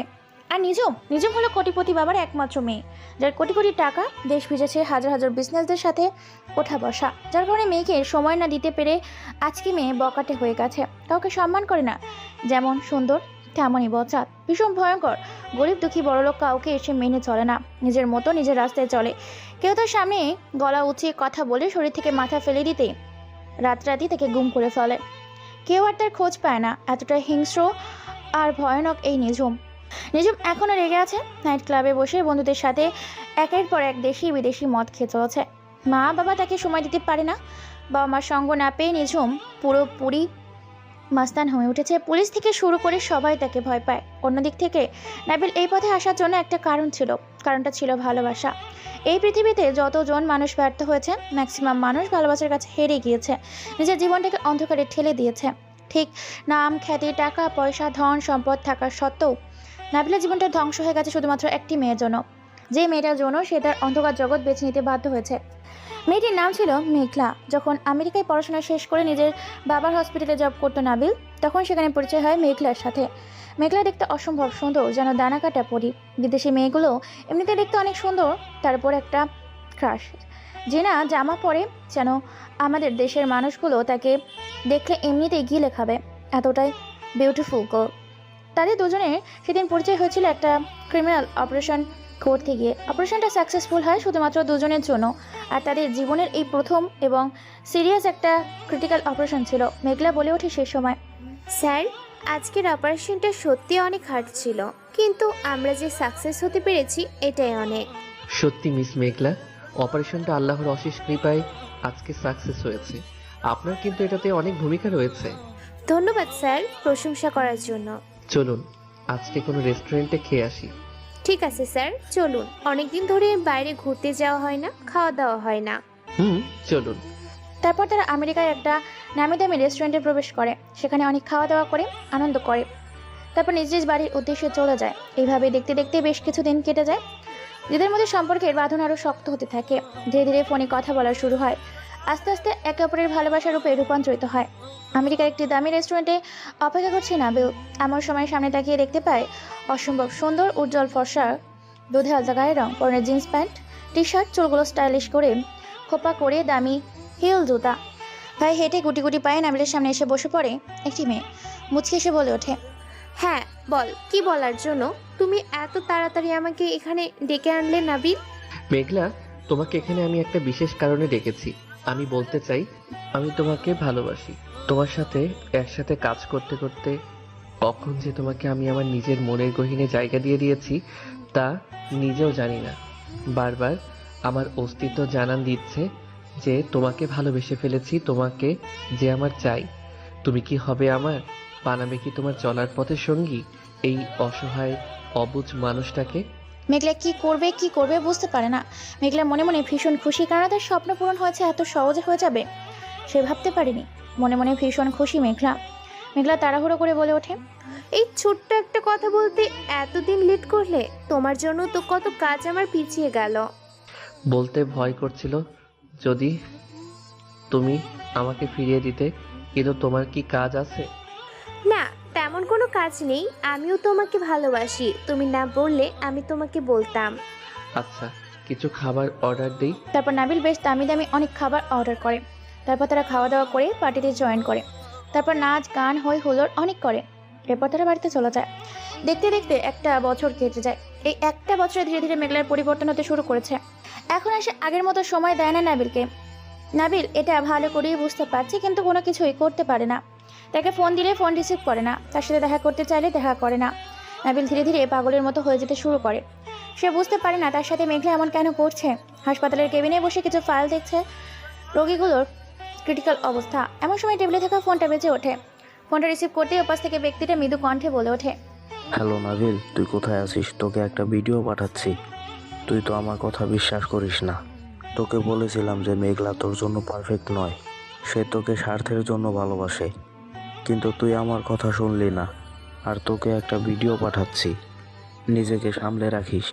দেখার পরে যেন তুই নিজের কোনো ক্ষতি করিস না। তুই আজকে আবার শুরু করলি মেঘলার বিষয়ে এসব বলতে? আগে তো ভিডিওটা দেখ, তারপর না হয় আমাকে যা বলার বলিস। ভিডিওটা দেখার পর তুই যা বলবি আমাকে তাই শুনবো। নাবিল কোনো কথা বলে না। মামুন নামের ছেলেটা একটা ভিডিও পাঠায়, তারপর নিজের কাজ রেখে মোবাইল রেখে ভিডিও পাঠিয়েছে। সেটা দেখার জন্য ফোনের স্ক্রিনে চোখ যেতেই তো কলিজাতে মোটর দিয়ে ওঠে তার।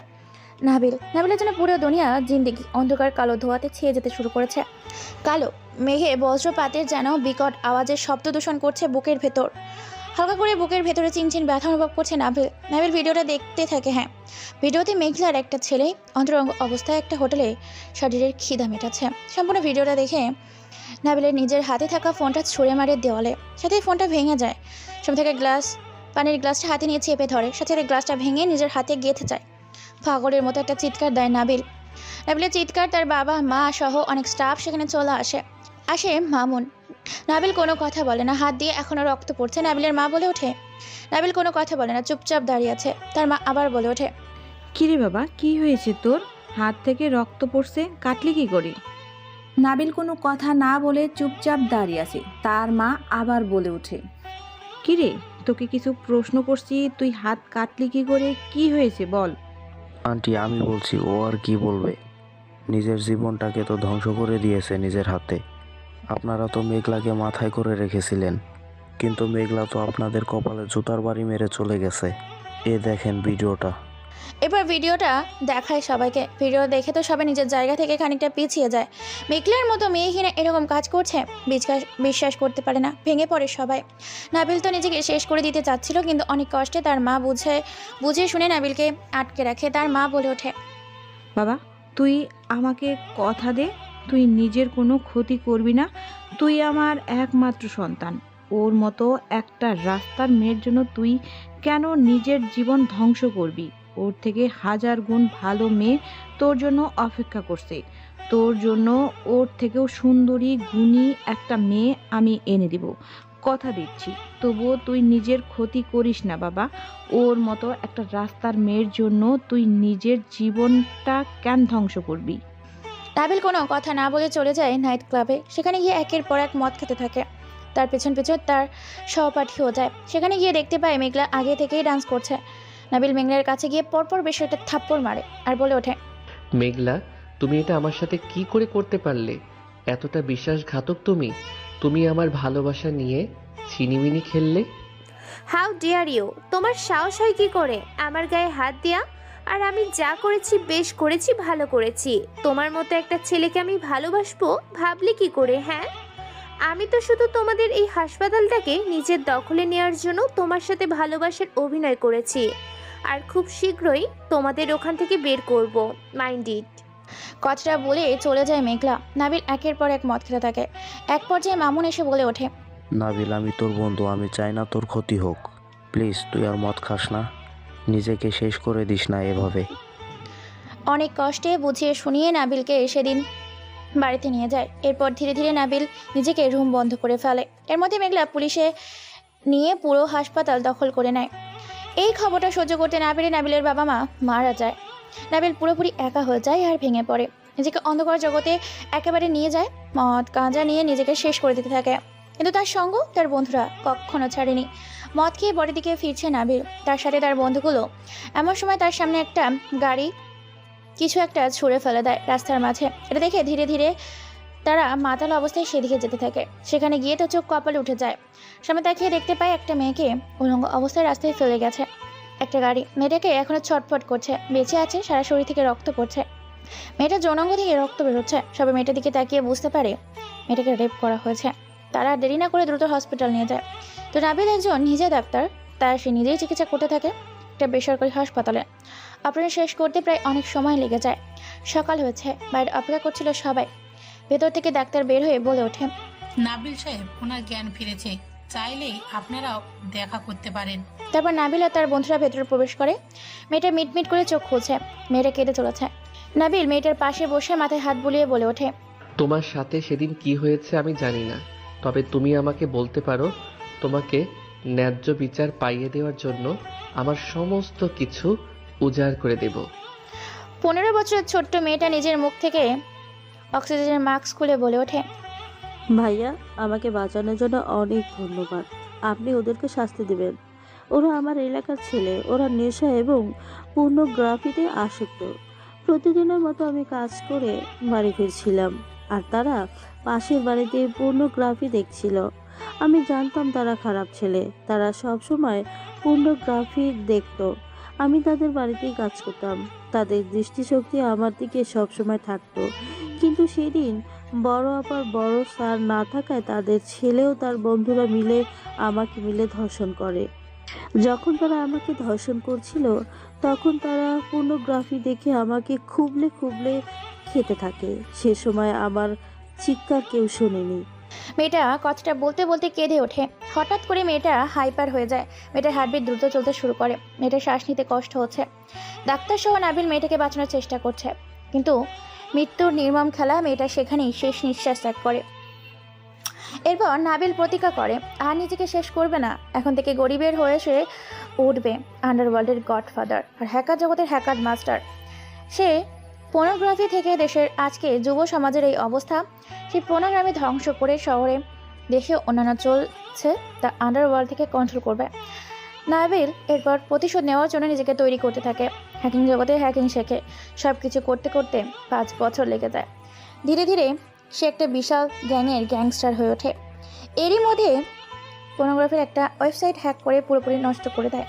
সেখানকার ছেলেপুলেগুলো নাবিলের অস্তিত্ব টের পেয়ে হ্যাকিং জগতে নাবিলকে ট্যাগ করে নাবিলের গন্তব্যে চলে আসে। সেদিন নাবিল রাস্তা দিয়ে একাই হেঁটে যাচ্ছিল। নাবিলের জীবনের প্রথম মিশন, সে নিজের হাতে মানুষ খুন করেছিল। রাস্তায় হঠাৎ করে 15 থেকে 20টা বাইক এসে থামে। সবার হাতে সব বিদেশি দামি দামি অস্ত্র। নাবিল বলে ওঠে, কে তোরা? কি চাই আমার কাছে? তোর জীবনটা আমাদের চাই। তোর সাহস হয় কি করে? তুই আমাদের ওয়েবসাইট হ্যাক করে আমাদের অস্তিত্ব সরিয়ে দিস, আমাদের দান্দায় হাত দিয়েছিস, আমাদের ব্যবসা বন্ধ করে দিয়েছিস। তোকে মেরে আবার সেই ব্যবসা নতুন করে চালু করব। নাবিল থাকতে সেটা আর কোনো দিন সম্ভব নয়। সেটা অসম্ভব কিছু নয়। এরপর ছেলেগুলোর সাথে তার সংঘর্ষ লেগে যায়। মারপিট আর খুনাখুনিতে রূপান্তরিত হয়। খবর পেয়ে তার দলের ছেলেগুলো চলে আসে। মামুন, প্রেম সবাই চলে আসে। তারপর ছেলেগুলো খুব নৃশংসভাবে জবাই করে টুকরো টুকরো করে রাস্তায় ফেলে সাজিয়ে রাখে, চলে যায়। সেটাই ছিল জীবনের প্রথম ব্রেকিং নিউজ। এরপর প্রতিশোধ নেওয়ার জন্য মেঘলাকে খুঁজতে থাকে, কিন্তু খবর পায় মেঘলা একটা দুর্ঘটনায় 1 বছর আগেই মারা গেছে। এরপর আমেরিকায় একটা দল গঠন করে, সেখানে নিজের ব্যবসা প্রতিষ্ঠিত করে। বাংলাদেশে চলে আসে সাধারণ মানুষের পাশে দাঁড়ানোর জন্য। আর এখানে এসেই ভর্তি হয় ভার্সিটিতে। আর ভার্সিটিতে ভর্তি হইতেও একের পর ঘটনা ঘটতেই থাকে। দেখতে দেখতে 1টা 2টা 3টা দিন কেটে গেল। আজকে মোটামুটি বেশ ভালোই সুস্থ হয়েছে নাবিল। এই কয়েকদিন নিঝুম ভার্সিটিতে অনেক অপকর্ম করেছে। আজকে সবাই মিলে সিগারেট আসর বসিয়েছে ভার্সিটির গেটের সামনে। প্রতিদিনের মতো গুটি গুটি পায়ে নাবিল ভার্সিটির ভেতর প্রবেশ করছে। এদিকে অবাক হয় নিঝুম ও তার দলবল। এমন সময় নিঝুম বলে ওঠে, এই ফাতেমা, দেখ তো, এটা সেই খ্যাত ছেলেটা না, যাকে কিছুদিন আগে উত্তম মধ্যম দিয়েছিলাম, যার মুখের মানচিত্র পুরো পাল্টে দিয়েছিলাম। সেই ছেলেটা ভার্সিটিতে আবার কোন সাহসে প্রবেশ করেছে? নিঝুম, তাই তো দেখছি। বেটা ভার্সিটিতে প্রবেশ করতেই ছেলেটার সাহস আছে বলতে হবে। ছেলেটাকে ডাক আর এখানে নিয়ে আয়। ওকে আজকে আর একটু মজা বোঝাই, তবে আজকে তার সাথে কোনো কিছুই করব না। কিরে, এই খ্যাত আজকে আবার ভুল করলি? সালাম না দিয়ে কোথায় যাচ্ছিস? গেটের সামনে যে আমরা দাঁড়িয়ে আছি, এটা কি তুই চোখে দেখতে পাসনি? নাবিল বোঝা যায় তাকে ডাকছে, কারণ এই পুরো ভার্সিটিতে শুধুমাত্র তাকেই খ্যাত বলে ডাকে। পিছনে ঘুরে তাকিয়ে দেখতে পায় তারা সিগারেট হাতে নিয়ে আড্ডা দিচ্ছে। তাদের কথায় কোনো জবাব নিয়ে সামনে এগিয়ে যায়। এদিকে অবাক হয়ে যায় তারা সকলে। নিঝুম রেগে যায়। ততক্ষণে চলে এসেছে মাঠের মাঝ বরাবর নাবিল। এদিকে নিঝুম বলে ওঠে, এই শ্রাবণ, সুমন, রাব্বু, বকুল, তোরা গিয়ে জানোয়ারটাকে এখানে ধরে আন। ওর সাহস কি করে হয় আমাদের কথার অবাধ্য হয়? তারা 4 জন পেছন পেছন যেতে থাকে। নাবিল সবে মাত্র সামনে পা বাড়িয়েছে, আমার সময় পেছন থেকে কেউ একজন টেনে ধরে। পেছন ঘুরে দেখতে পায় রাব্বু দাঁড়িয়ে আছে। কোনো কথা ছাড়াই রাব্বু নাবিলের রাগ বরাবর মারে এক খুশি খেয়ে নাবিল কিছুটা দূরে পিছিয়ে যায়। নাবিলের নাক থেকে রক্ত বের হয়ে যায়। রাব্বু বলে ওঠে, শালা খেত গাইয়া, আবাল কোথাকার, তোর সাহস হয় কি করে তুই আমাদের কথার অবাধ্য হস? তোর ভালোর জন্য বলছি, আমার কলারটা ছেড়ে দে যদি বাঁচতে চাস তো। নাবিলের মুখে এরকম হঠাৎ করে কণ্ঠ শুনে বেশ খানিকটা অবাক হয়ে যায় সবাই। রাব্বু বলে ওঠে, কিরে, হঠাৎ করে তোর মুখে নতুন কণ্ঠ শুনতে পেলাম? তোকে তো আজকে পুরো ন্যাংটা করে পেটাবো ভার্সিটির মাঠে। কথাটা বলে শার্টের কলার ধরে টানতে টানতে মাঠের খানিকটা সামনে আনে, কিন্তু সামনে আর এগিয়ে যেতে পারে না তারা। 4 জন আটকে গেছে। অবাক হয়ে পেছনে তাকায় সবাই। দৃশ্য দেখে ভার্সিটির মাঠের দিকে তাকিয়ে আছে সবাই। চোখ যেন ভার্সিটির মাঠের দিকে। শিক্ষক, শিক্ষিকা, ছাত্রছাত্রীরা সবাই দেখে আছে রাব্বু আর নাবিলকে সামনে নিয়ে। রাব্বু বলে ওঠে, কুত্তার বাচ্চা, তুই আমাদের পাওয়ার দেখাচ্ছিস? দাঁড়া, তোকে মজা বুঝাচ্ছি। এই বলে রাব্বু যখনই নাবিলকে ঘুষি মারতে যাবে, তখনই নাবিল রাব্বুর হাত ভেঙে দেয়। এক এক করে তাদের 4 জনকে মেরে মাটিতে শুয়ে দেয়। হঠাৎ করে এই দৃশ্য দেখে সবাই অবাক হয়ে যায়। অবাক হয়ে সবাই সামনে তাকিয়ে আছে। এই দৃশ্য দেখে নিঝুম তার দলবল দৌড়ে এগিয়ে আসতে থাকে মাঠের মাঝখানে, সাথে আরও বেশ কিছু ছেলেপুলে। চারিদিক দিয়ে ঘিরে ধরে নাবিলকে। নিঝুম নাবিলকে ধাক্কা দিতে দিতে বলে ওঠে, কিরে রাস্তার ফকির জারজ কোথাকার, তোর সাহস কি করে হয় তুই আমার বন্ধুদের গায়ে হাত দিস? কথা বলে যখনই নিঝুম নাবিলকে মারতে যাবে তখনই নাবিল নিঝুমকে উল্টো করে ঘুরিয়ে পরপর বেশ কয়েকটা থাপ্পড় খেয়ে 5টা আঙুলের ছাপ বসে যায় গালে। হতবাক হয়ে গেছে সবাই। নিঝুম বলে ওঠে, ভেবেছিলাম তোকে আজকে কিছুই করব না, কিন্তু তোর ভাগ্য খারাপ। তোর সাহস হয় কি করে আমার গায়ে হাত দেওয়ার? তোকে তো এতদিন শুধু র্যাগিং করেছি, কিন্তু আজকে তোকে একেবারে জীবনের তরে শেষ করে দেব, যাতে তোর এই চেহারাটা আমাকে আর দেখতে না হয়। তোর মতো একটা অযোগ্য ছেলে আমার গায়ে হাত দিয়েছে, এই তোরা দাঁড়িয়ে না থেকে ওর জীবন থেকে আত্মাটা বের করে ফেল, যাতে ওর কোনো অস্তিত্ব না থাকে। কথাটা বলে ভার্সিটি নিঝুমের দলের ছেলেপুলেগুলোর সাথে মারপিট শুরু হয়ে যায়। নাবিল সবাইকে মেরে এক এক করে মাটিতে ফেলে দিচ্ছে। নিঝুম সহ সবাই অবাক হয়ে যায়, সেদিকে তাকিয়ে আছে। ভয়ে কেউ কোনো কথা বলতে পারছে না। প্রায় 10 থেকে 15 জন ছেলেকে মাটিতে ফেলে রেখেছে। হঠাৎ করে কেউ একজন নাবিলের মাথায় আঘাত করে, সাথে সাথে নাবিল হাঁটু গেড়ে মাটিতে বসে পড়ে। এটা দেখে নিঝুম ও তার দলবল হাসাহাসি করতে থাকে, কিন্তু হঠাৎ করেই বন্দুকের গরম বুলেট শব্দে জায়গাটা কেঁপে ওঠে। ভার্সিটি গেটের দিকে তাকিয়ে দেখতে পায় পরপর 30 থেকে 40টা কালো রঙের হাউস গাড়ি প্রবেশ করছে ভার্সিটির মাঠে। গাড়িগুলো ভার্সিটির মাঠে ব্রেক হওয়ার আগেই গাড়িগুলোর ভেতর থেকে ঝাঁকে ঝাঁকে আবালিক পাখির মতো ছেলেপুলে বের হতে থাকে। এদিকে অবাক হয়ে যায় সকলে। আশেপাশে দাঁড়িয়ে থাকা ছাত্রছাত্রীগুলো ভয়ে লুকিয়ে পড়ে। কেউ বুঝতে পারছে না এই ভার্সিটির মাঠ হতে চলেছেটা কি, হচ্ছেটা কি। নিঝুম তো হা হয়ে সেদিকে তাকিয়ে আছে। ছেলেগুলো নাবিলের সামনে এসে দাঁড়ায়, নাবিলকে তুলে দাঁড় করে আর বলে ওঠে, ভাই তোমার কিছু হয়নি তো? উঠে দাঁড়াও ভাই, এদের সাহস কি করে হয়? আজকে আমি একা এদেরকে মেরে এখানে পুঁতে ফেলবো জীবন্ত অবস্থায়। না দাঁড়া, আজকে আমি এদেরকে বোঝাবো যে এই নাবিল চৌধুরী কতটা ভয়ঙ্কর। কথাটা বলে প্রেমের হাত থেকে একটা হকি স্টিক নিয়ে এলো পাথরের পেটে থেকে ছেলেগুলো মাগো বলছে আর মাটিতে লুটিয়ে পড়ছে। ভর দৃষ্টিতে তাকিয়ে আছে নিঝুম ও তার বান্ধবীগুলো। এক পর্যায়ে সবাইকে মেরে মাটিতে ফেলে দেয়। সবাই মাটিতে গড়াগড়ি খাচ্ছে। এমন সময় ভার্সিটিতে প্রায় 50টিরও বেশি অ্যাম্বুলেন্স প্রবেশ করে। এক এক করে অ্যাম্বুলেন্সের ছেলেগুলোকে তুলে নিয়ে চলে যায়। অবাক হয়ে তাকিয়ে আছে, কেউ বুঝতে পারে না কে এই ছেলে। নাবিল বলে ওঠে চিৎকার করে, হ্যাঁ, আমি হলাম আন্ডারওয়ার্ল্ডের গডফাদার। আমি বাংলাদেশে এসেছি অপরাধ দমন করতে। আজ থেকে নিঝুম কেন নিঝুমের মতো কোনো বাপের বেটাও কোনো ভার্সিটিতে র্যাগিং করতে পারবে না। আমার কথাই শেষ কথা, এখানে যদি ভার্সিটিতে নিঝুমের আর একটা পাওয়ার খাটে, এই ভার্সিটিতে পুরা উল্টা করে ঝুলিয়ে রেখে দিয়ে যাব। এখানে সবাই স্বাধীন, সবাই নিজেদের মতো করে চলতে পারবে। শিক্ষকদের দেওয়া হবে সম্মান, শিক্ষকদের কথাই হবে ফাইনাল কথা। এরপর যদি নিঝুম এই ভার্সিটিতে আর একটা কথা বলে তো তার শরীর থেকে মাথাটা আলাদা করে ফেলবো। প্রিন্সিপাল হঠাৎ করে এসে নাবিলের হাত জড়িয়ে ধরে বলে ওঠে, বাবা, তুমি যে হয়ে থাকো না কেন, তুমি এই ভার্সিটিটাতে থাকো। এই ভার্সিটিটা তোমার জন্য, এই ভার্সিটিতে তোমার খুব দরকার। নিঝুমের হাত থেকে আমাদেরকে বাঁচাও। শুধু নিঝুম কেন, নিঝুমের বাপেরও ক্ষমতা নেই এই ভার্সিটিতে আর একটা কথা বলার। তুই আন্ডারওয়ার্ল্ডের মাফিয়া হও আর যাই হও না কেন, এর প্রতিশোধ আমি নিব, কথাটা মনে রাখিস। কথাটা বলে ভার্সিটি থেকে বেরিয়ে যায় নিঝুম ও তার দলবল। সবাই নাবিলকে নিয়ে আনন্দ করতে থাকে। সেখানে নাবিলকে সবাই খ্যাত বলে গালি দিত। সবাই নাবিলের সাথে কথা বলতে আসে, বন্ধুত্ব করতে আসে।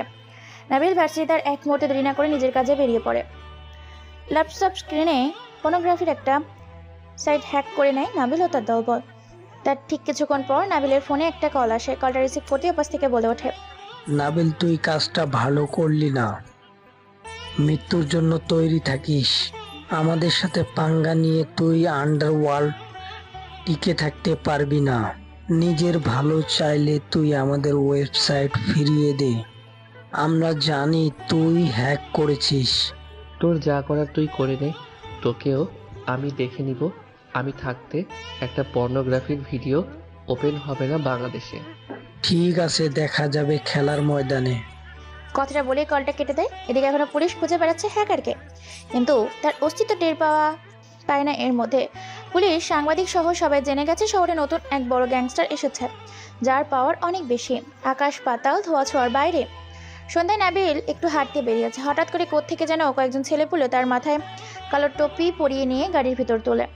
মিটমিট করে চোখ খুলছে নাবিল। নাবিলের চোখ খুলতে দেখতে পাই তার হাত পা বাঁধা চেয়ারের সামনে। তাকিয়ে দেখতে পাই সিগারেট হাতে নিয়ে চেয়ারে বসে আছে নিঝুম। নিঝুম মুচকি এসে বলে ওঠে, কিরে তোকে কেমন সারপ্রাইজ দিলাম, তুই আন্ডারওয়ার্ল্ডের গডফাদার হতে পারিস, কিন্তু আন্ডারওয়ার্ল্ডের গডফাদারদের মধ্যে আমি হলাম মাফিয়া কুইন।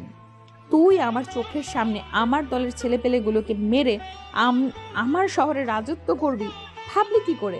নিঝুমের কথা শুনে নাবিল হাসতে থাকে।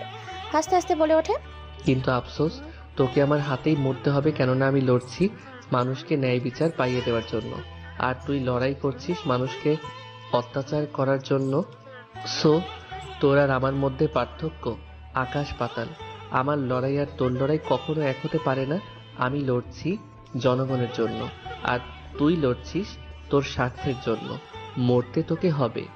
কে কাকে মারে তা তো আমি আমার নিজের চোখের সামনেই দেখতে পাচ্ছি।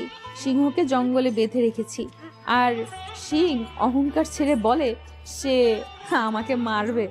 তোর কাছে এখনো সময় আছে। সময় থাকতে বলছি আমাকে মেরে ফেল, কেননা তোর ভয়াবহ মৃত্যুটা আমি দিতে চাই না। তাই আমার হাতে মরার আগে আমাকে মেরে ফেল। আমি বুঝি না তোর এত সাহস হয় কোথা থেকে, যে তুই বন্দি থাকা সত্ত্বেও তোর গলায় এত উচ্চ হয় কি করে? এই রফিকুল ইসলাম, একে গাছ কাটার মেশিন দিয়ে টুকরো টুকরো করে ফেল। কথাটা বলে তারা নাবিলের হাত পা কাটার জন্য সামনে যাবে, তখনই স্পাইপারের গরম বুলেট শব্দে জায়গাটা কেঁপে ওঠে। মুহূর্তের মধ্যে গুলির শব্দে জায়গাটা মুখরিত হয়ে ওঠে। মাত্র 10 সেকেন্ডে জায়গাটার সামনে তাকিয়ে দেখতে পাই সব কয়টা ছেলে রক্তে রঞ্জিত হয়ে মাটিতে পড়ে আছে। এটা দেখে আতঙ্কে চমকে ওঠে নিঝুম। পেছনে তাকিয়ে দেখতে পাই প্রায় 30 থেকে 40 জন স্পাইপার ছেলেপুলে দাঁড়িয়ে আছে। ছেলেগুলোর মধ্যে থেকে একজন এসে নাবিলের হাত পা খুলে দেয়। সাথে সাথে নাবিল সিংহের মতো গর্জন ছেড়ে নিজের গলা চেপে ধরে দেওয়ালের সাথে বলে ওঠে, তোকে বলেছিলাম সময় থাকতে মেরে ফেলতে, কিন্তু তুই আফসোস, মরতে তোকে এখন হবে। কথা বলা শেষ, সবাইকে হাতের ইশারা দেওয়ার সঙ্গে সঙ্গে সবাই রুম থেকে বেরিয়ে যায়। বাইরে থেকে গেট বন্ধ করে দেয়। নাবিল নিঝুমের ঠোঁটে ঠোঁট ডুবিয়ে দেয়। আলতো করে কামড় দিতেই নিঝুম চিৎকার করে ওঠে। নিঝুম বলে ওঠে, কুত্তার বাচ্চা, তুই আমার ঠোঁটে কামড় দিলি কি জন্য? শুধু তো তোর ঠোঁটে কামড় দিয়েছি, পুরো শরীরের কামড় দেব, বিষধর কামড়। এই বলে নাবিল নিজুরকে ধাক্কা দিয়ে সাদা ফুলের ওপর ফেলে দেয় আর নিজের প্যান্টের বেল্ট খুলে এতো পাত্রে পেটে থাকে। বেল্টের আঘাতে আকাশের বজ্রপাতের মতো শব্দ হতে থাকে। নিজেও শুধু চিৎকার করছে আর নিজে দিত শক্ত মাখা শরীরটা নিয়ে নিঝুমের কাপড়গুলো হিংস্র খাদকের মতো ছিঁড়ে ফেলে দেয়, ঝাঁপিয়ে পড়ে নিঝুমের উপর ধর্ষণ করতে থাকে। নিঝুম চিৎকার করে ওঠে। নিঝুমের রক্ত মাখা শরীরটা সেখানে ফেলে বের হয়ে যায় নাবিল আর বলে ওঠে, তোরা রিমিকে আর তার সঙ্গীদেরকে নিঝুমকে আমার বাড়িতে আটকে রাখতে বলবি। তারপর বেরিয়ে যায় সবাই। কিছুক্ষণ পর নিঝুমকে নিয়ে যাওয়া হয় তার বাড়িতে, বেঁধে রাখা হয় চেয়ারে। দেখতে দেখতে একদিন কেটে যায়। এর মধ্যে অনেক জায়গায় মারপিট হয়েছে। নাবিল ও তার দলবল সাথে বলতে ভুলে গেছি, এরই মধ্যে শহরে আরও 15টা মেয়ে নিজের গলায় রশি দিয়ে আত্মহত্যা করেছে এবং এই খবরটা মুহূর্তের মধ্যে ছড়িয়ে পড়ে নেট দুনিয়ায়। সমস্ত জায়গায় পুলিশের এবং এই ঘটনা ধরে রাখতে না পেরে সাংবাদিকের মাধ্যমে জানিয়ে দেওয়া হয় তার বাবা মা সহ মানুষের কাছে। সাংবাদিক বলে ওঠে, আজ থেকে গত কিছুদিনের মধ্যে 15 জন মেয়ে নিজের গলায় রশি দিয়ে আত্মহত্যা করেছেন। এর গোপন তথ্য জানা গিয়েছে হ্যাকার জগতে হ্যাকার মাস্টার অজানা কোনো এক হ্যাকিং করেছিল কিছু গোপন ভিডিও। মেয়েগুলোর গোপন ভিডিও হ্যাকিং করে তাদেরকে আত্মহত্যা করতে বাধ্য করেছিল। এগুলো ছিল কোনো এক ছেলে ফোনের, আর সেই ফোন এবং ল্যাপটপগুলো হ্যাক করে মেয়েগুলোকে আত্মহত্যা করতে বাধ্য করেছে। এর মধ্যেই শোনা যাচ্ছে শহরে নাকি আন্ডারওয়ার্ল্ডের গডফাদার এসেছে, যে ছদ্মবেশে ছিল, তাও আবার ভার্সিটিতে। তবে কে এই গডফাদার ভার্সিটির কেউই বলছে না। সাংবাদিকের বলা কথাগুলো টেলিভিশনের পর্দায় দেখছিল মনসুর আলী। মনসুর আলী মুচকে এসে বলে ওঠে, তোকে তো আমি শেষ করে দেব তোর ভার্সিটিতে।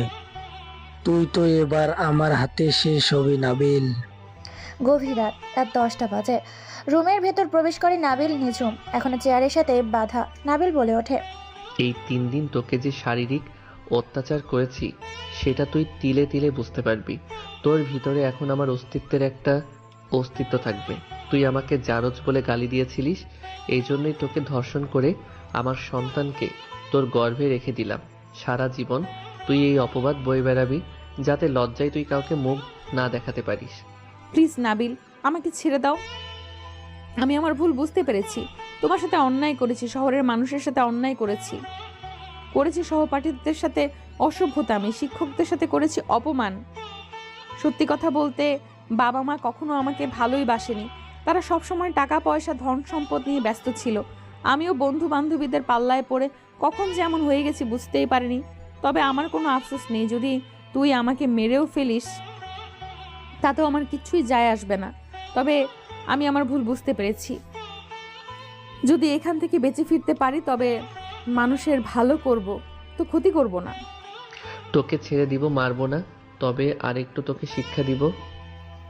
কথাটা বলে নাবিল নিজমকে আবারও খাটে ফেলে দিয়ে শারীরিক অত্যাচার করতে থাকে। আজকে নাবিল বেশ অবাক হয়েছে, কারণ নিজম নিজে থেকেই তার সঙ্গ দিচ্ছে। যেখানে প্রতিদিন তাকে জোর করে ধর্ষণ করত, সেখানে সে আজ নিজে থেকেই তার সঙ্গে সম্পর্কে জড়িয়েছে। খাটে ঘুমিয়েছে দুজন। সকাল হয়, নাবিল ঘুম থেকে উঠে ফ্রেশ হয়ে নিজমকে ফ্রেশ হওয়ার জন্য সুযোগ দেয়। এদিকে নিজমের পরিবার এই 3 দিন নিজমকে অনেক খুঁজেছে, কিন্তু কোথাও পায়নি। শেষে ব্যর্থ হয়ে খোঁজের মাধ্যমে জানতে পারে শহরে আন্ডারওয়ার্ল্ডের গডফাদার ওনার মেয়েকে তুলে নিয়ে গেছে। বিজনেসের ক্ষেত্রে আলী সাহেব আন্ডারওয়ার্ল্ডের গডফাদার নাবিল চৌধুরীকে চেনে, তাই নিশ্চিত হয়ে নিজের মেয়েকে আর খুঁজতে যায়নি। নিজমকে নিয়ে বাড়ি থেকে বেরিয়ে যায় নাবিল সহ 10টা গাড়ি। ভার্সিটির মাঠে একসাথে 10টা গাড়ি প্রবেশ করে। গাড়ির জানলা খুলে দিতেই নাবিল আর নিজম বের হয়ে আসে। সবাই অবাক হয়ে সেদিকে তাকিয়ে আছে। নিজমকে দেখে সবাই অবাক হয়। নিজমের দিকে তাকিয়ে আছে, কারণ নিজম আগে থেকে অনেক শুকিয়ে গেছে, মুখে কালো দাগ বসে গেছে। নাবিল বলে ওঠে, আজ থেকে নিজম এই ভার্সিটিতেই থাকবে, তোমাদের মতো সাধারণ মানুষ হয়ে জীবনযাপন করবে এবং তোমাদের কাছে ক্ষমা চাইবে। এমন সময় নিজম প্রিন্সিপালের পা জড়িয়ে ধরে বলে ওঠে, স্যার, আমাকে ক্ষমা করে দিন, আমার ভুল হয়ে গেছে। আমি আপনাদের সাথে অনেক অসভ্যতামি করেছি। আমি কথা দিয়েছি আমি বেঁচে থাকতে আমি আর কোনো দিন কারোর সাথে খারাপ ব্যবহার করব না। আমাকে একটা ভালো হওয়ার সুযোগ দিন। প্রিন্সিপাল সহ সবাই ভার্সিটির মাঠে খুশিতে আত্মহারা হয়ে নিজমকে আবার বুকে টেনে নেয়, নিজমকে ভালো হওয়ার সুযোগ দেয়। হঠাৎ করে ভার্সিটির মাঠে 15 থেকে 20টা গাড়ি প্রবেশ করে। গাড়িগুলোর দিকে তাকিয়ে অবাক হয়ে যায় নাবিল, কেননা গাড়িগুলো একদম অন্যরকম দেখতে। গাড়িগুলোর ভেতর থেকে বের হয়ে আসে একটা দানব আকৃতির ছেলেপিলে। নাবিল বুঝে গেছে এখানে ঝামেলা হতে পারে, তাই সবাইকে সরে যেতে বলে, ভার্সিটির মাঠ ফাঁকা করে ফেলে। গাড়িগুলোর ভেতর থেকে বের হয়ে আসে মনসুর সহ আর বেশ কিছু ছেলেপুলে। মনসুর বলে ওঠে, তোকে অনেক খুঁজেছি, আজকে তোকে পেয়েছি, তাই একদম জান শেষ করে দেব তোর আজকে আমি। যখন তোর মৃত্যুর যন্ত্রণা এত তাড়াতাড়ি সহ্য করার নিয়ত করে নিয়েছিস, তাহলে মৃত্যুর যন্ত্রণা কতটা ভয়াবহ তোকে তো বোঝাতে হবে। মনসুর ইশারা দেওয়ার সাথে সাথে নাবিল ও মনসুরের দলের সাথে মারপিট শুরু হয়ে যায়। নাবিল ও তার দলবল মনসুরের ছেলেপুলেগুলোকে মেরে মাটিতে ফেলে দিচ্ছে। রক্তে রক্তাক্ত হতে থাকে ভার্সিটির মাঠ। রক্ত দেখে সবাই অবাক হয়ে যায়, কেননা সব অস্ত্র দিয়ে মারামারি করছে। এই নিজম এটা দেখে মনে মনে বলে ওঠে, এবার ভালো কাজ করার সুযোগ এসে গেছে স্যার, আমি গেলাম নাবিলের পাশে থাকতে। কথাটা বলার সাথে সাথে নিজমও মারপিট করতে থাকে তাদের সাথে। এক পর্যায়ে সবাইকে মেরে মাটিতে ফেলে রেখেছে। কারো গলায় তো কারো মাথা নেই, কারো হাত নেই তো কারো চোখ নেই। সবাই রক্তাক্ত শরীর নিয়ে ভার্সিটিতে পড়ে আছে। মনসুর এটা দেখে যখনই পালাতে যাবে, তখনই তার পেছন থেকে নাবিল গিয়ে তাকে ধরে ফেলে। তার গলায় ছুরিটা চেপে ধরে বলে ওঠে, আমি হিংস্র, আমি ভয়ঙ্কর, আমি ভয়াবহ, আমি আতঙ্ক, আমার মনে নেই কোনো দয়া মায়া, আমার মনে নেই কোনো ভালোবাসা, শুধু আছে রক্তের নেশার আর ঘৃণা। কথাটা বলে শরীর থেকে মাথাটা আলাদা করে ফেলে। এরকম রূপ দেখে সবাই ভয় পেয়ে যায়। কেউ কোনো কিছু বলে ওঠার আগেই আকাশে প্রায় 5টা হেলিকপ্টার ল্যান্ড করে ভার্সিটির মাঠে। ধীরে ধীরে সবাই এগিয়ে আসতে থাকে। প্রায় 300 সেনাবাহিনী, 400 র্যাব এবং 100 পুলিশ চারিদিক দিয়ে ঘিরে ধরে নাবিলকে। সবার হাতেই বন্দুক। নাবিল বুঝে গেছে যে এখন তার আত্মসমর্পণ করার সময় হয়ে গেছে। হেলিকপ্টার থেকে বেরিয়ে আসে ওসি সহ ইমন ও তার পুরো দলবল। ওসি বলে ওঠে, সরি মিস্টার নাবিল চৌধুরী ওরফে আন্ডারওয়ার্ল্ড গডফাদার এবং হ্যাকার জগতের হ্যাকার মাস্টার। খবর পেয়ে সেখানে সাধারণ মানুষ ও সাংবাদিকরা এসেছে। নাবিলকে গ্রেপ্তার করা হয়। নাবিলের সামনে রাখা হয় বেশ কিছু মাইক্রোফোন। নাবিল বলে ওঠে, হ্যাঁ, আমি সেই হ্যাকার যে কিনা ব্ল্যাকমেইল করে মেয়েগুলোকে আত্মহত্যা করতে বাধ্য করেছিলাম, কারণ মেয়েরা শুধু ছেলেদের জীবন নিয়ে খেলতে পারে। তারা কলঙ্ক ছিল, এই কলঙ্ক শরীর নিয়ে তারা একটা ছেলেকে বিয়ে করত। ছেলেটাকে তারা কি দিত? নিজের অপবিত্র শরীরটা। তাই তাদের বাধ্য করেছি আত্মহত্যা করতে। আপনি তো আইনের সাহায্য নিতে পারতেন, কিন্তু এমনটা কেন করলেন? কারণ আমি মেয়েদের ঘৃণা করি, তারা শুধু জীবন নিয়ে খেলতে পারে। আরে আমিও তো ভালোবেসেছিলাম মেঘলাকে, কিন্তু সে তো আমার সাথে বিশ্বাসঘাতকতা করলো, তার শরীরটা এলিয়ে দিল অন্য পরপুরুষের বিছানায়। তাই সবাইকে পরকীয়ার ভয়াবহ শাস্তি দিয়েছি, মৃত্যুদণ্ড। আমার কোনো আফসোস নেই, নেই কোনো দুঃখ। আমি আমার জায়গায় সফল। আর হ্যাঁ, আমাকে ধরা যেত না যদি আমি না ধরা দিলে। আমি পুরো সিস্টেম ওপেন করে রেখেছিলাম যাতে আমাকে লোকেশন ট্যাগ করে ধরতে পারে। আমি এই কারণে ধরা দিয়েছি যাতে সমাজের মানুষ আমাকে চিনে রাখে যে আমি কতটা ভয়াবহ। সেটা আমি জানতাম। আপনি দেশের জন্য অনেক ভালো কাজ করেছেন, তবে আপনি অপরাধ করেছেন সেই 15টা মেয়েকে আত্মহত্যা করতে বাধ্য করে, তাই আপনাকে গ্রেফতার করা হচ্ছে। নাবিলকে হেলিকপ্টার করে নিয়ে যাওয়া হয় থানার উদ্দেশ্যে। সাংবাদিক বলে ওঠে, এতদিন যে মেয়েগুলো আত্মহত্যা করেছিল সেই মেয়েগুলো ছিল একটা কলঙ্কিত নারী, তারা পরকীয়ায় জড়িত ছিল। সবটা জানতে পেরে তাদের ভিডিও হ্যাক করে তাদেরকে আত্মহত্যা করতে বাধ্য করে হ্যাকার মাস্টার। কেননা হ্যাকার মাস্টার মেয়েদেরকে ঘৃণা করে, যারা পরকীয়া করেছিল বা করে তাদেরকে খুব ভয়ঙ্করভাবে হত্যা করে মেরে ফেলল এই হ্যাকার মাস্টার। কেননা তার সাথে ছলনা করেছিল একটা মেয়ে, তারই প্রতিশোধে এবং তার নেশায় হয়ে ওঠে পাগল। তবে উনি মানুষ হিসেবে খুব ভালো। উনি নিজে থেকে ধরা না দিলে বাংলাদেশ সাইবার পুলিশ কখনোই ধরতে পারতেন না। উনি শুধুমাত্র ধরা দিয়েছেন যাতে এরকম পরকীয়া দুঃসাহস দ্বিতীয়বার যেন কোনো বাংলার জমিনে কেউ দেখার সাহস না পায়, সেজন্য। ধীরে ধীরে ভার্সিটির মাঠ ফাঁকা হতে থাকে। এর মধ্যে কেটে যায় অনেকগুলো বছর। আজকে জেনেঘরের ভেতর থেকে বের হচ্ছে নাবিল। নাবিল বের হতেই প্রেম, মামুন ও তার ছেলেগুলো তাকে ফুলের মালা পরে। পেছন থেকে বের হয়ে আসে নিঝুম। নিঝুমকে চেনাই যায় না, আগের থেকে অনেক সুন্দর হয়েছে। নিঝুমের হাতে একটা ফুটফুটে রাজকন্যা দেখে অবাক হয়ে যায় নাবিল। নাবিল কোনো কিছু বলে ওঠার আগেই নিঝুম রাজকন্যাটা নাবিলের দিকে এগিয়ে দিয়ে বলে ওঠে, নাবিল, এটা তোমার সেই সন্তান।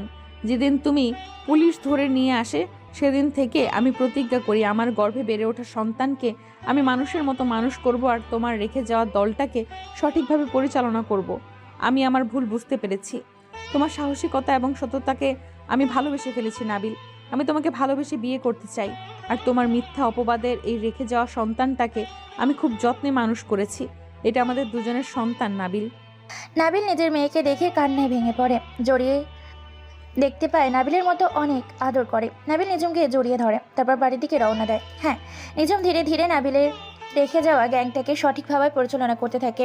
সেদিন পুলিশ নাবিলকে নিয়ে যাওয়ার পর কোর্ট থেকে তাকে 2 বছরের জেলের অর্ডার দিয়েছিল। এই 2 বছর নাবিল জেলের ভিতর ছিল, আর আজ জেলের ভেতর থেকে বের হয়েছে। এতদিন নিঝুম নাবিলকে খুব কষ্টে মানুষ করেছে। নাবিল ফিরে আসায় শহরে থাকা সমস্ত গরিব দুঃখীদের খাবারের আয়োজন করেছে নিঝুম। সেখানে এসেছে গরিব দুঃখী সহ আরও অনেক বড় মাপের ব্যক্তিগণ। এসেছে নিঝুমের বাবা ও মা। খাবারের পরিবেশন শুরু হয়। সমস্ত গরিব দুঃখীকে একসাথে পেট ভরা খাওয়ায়। সবাই তাদের জন্য অনেক দোয়া করে। দেখতে দেখতে পরিবারের সাথে সময় কাটায়। নিঝুমের মা বলে ওঠে, বাবা, যা হওয়ার হয়ে গেছে, এখন থেকে নতুন করে জীবনটা শুরু কর। দোয়া করবেন আপনারা আমাদের জন্য। নাবিল, আমি তোমাকে খাইয়ে দেই। তারপর নিঝুম নাবিলকে যখনই খাইতে দিতে যাবে তখনই তার ছোট্ট মেয়েটি বলে ওঠে, না না, বাবাকে খাইয়ে দিলে আমাকে খাইয়ে দিতে হবে, না হলে আমি মানবো না, তোমাদের সাথে কথাও বলবো না। আচ্ছা আচ্ছা, ঠিক আছে বাবা, তোদের বাপ মেয়ের জ্বালায় বুঝি আর আমার শান্তিতে থাকা হবে না। কেবল তো শুরু হতে চলেছে, তাই না? এটা শুনে সবাই হেসে ওঠে। খাওয়া দাওয়ার পর্ব শেষ করে নাবিল আর নিঝুম বিয়ের রেজিস্ট্রি করা হয়। নাবিলকে আজকে তার নানু নানির সাথে রেখেছে। রুমের ভেতর বসে আছে বধূ এসে নিঝুম। নাবিল প্রবেশ করতেই নিঝুম সালাম দেয় নাবিলকে। নাবিল জড়িয়ে ধরে, তুমি আমাকে মাফ করে দাও। আমি তোমার সাথে অনেক অন্যায় করেছি। তোমার জন্য আমি একটা সুন্দর পরিবার পেয়েছি। আরে পাগল, তুমি কান্না করছো কেন? আমি তোমাকে মাফ করে দিয়েছি। আমি খুশি হয়েছি যে সবাই তোমাকে কত ভালোবাসে, তোমার জন্য কত মানুষ খেতে পারে। তুমি আমার গ্যাংটাকে সম্মানের এক উচ্চ জায়গায় নিয়ে গেছো। তোমার জায়গা শুধু আমার হৃদয়ে নয়, আমার কলিজায়। তাই তাহলে আমাকে একটা চুমু দাও। শুধু চুমু? আজকে রাতে তো অনেক কিছু দেব। কথাটা বলেই খাটে ফেলে দেয়। ধীরে ধীরে ভালোবাসার দুজনের রঙিন দুনিয়ায় ঘুরতে থাকে। নিজুমের শরীর থেকে সমস্ত কিছু সরিয়ে থাকে।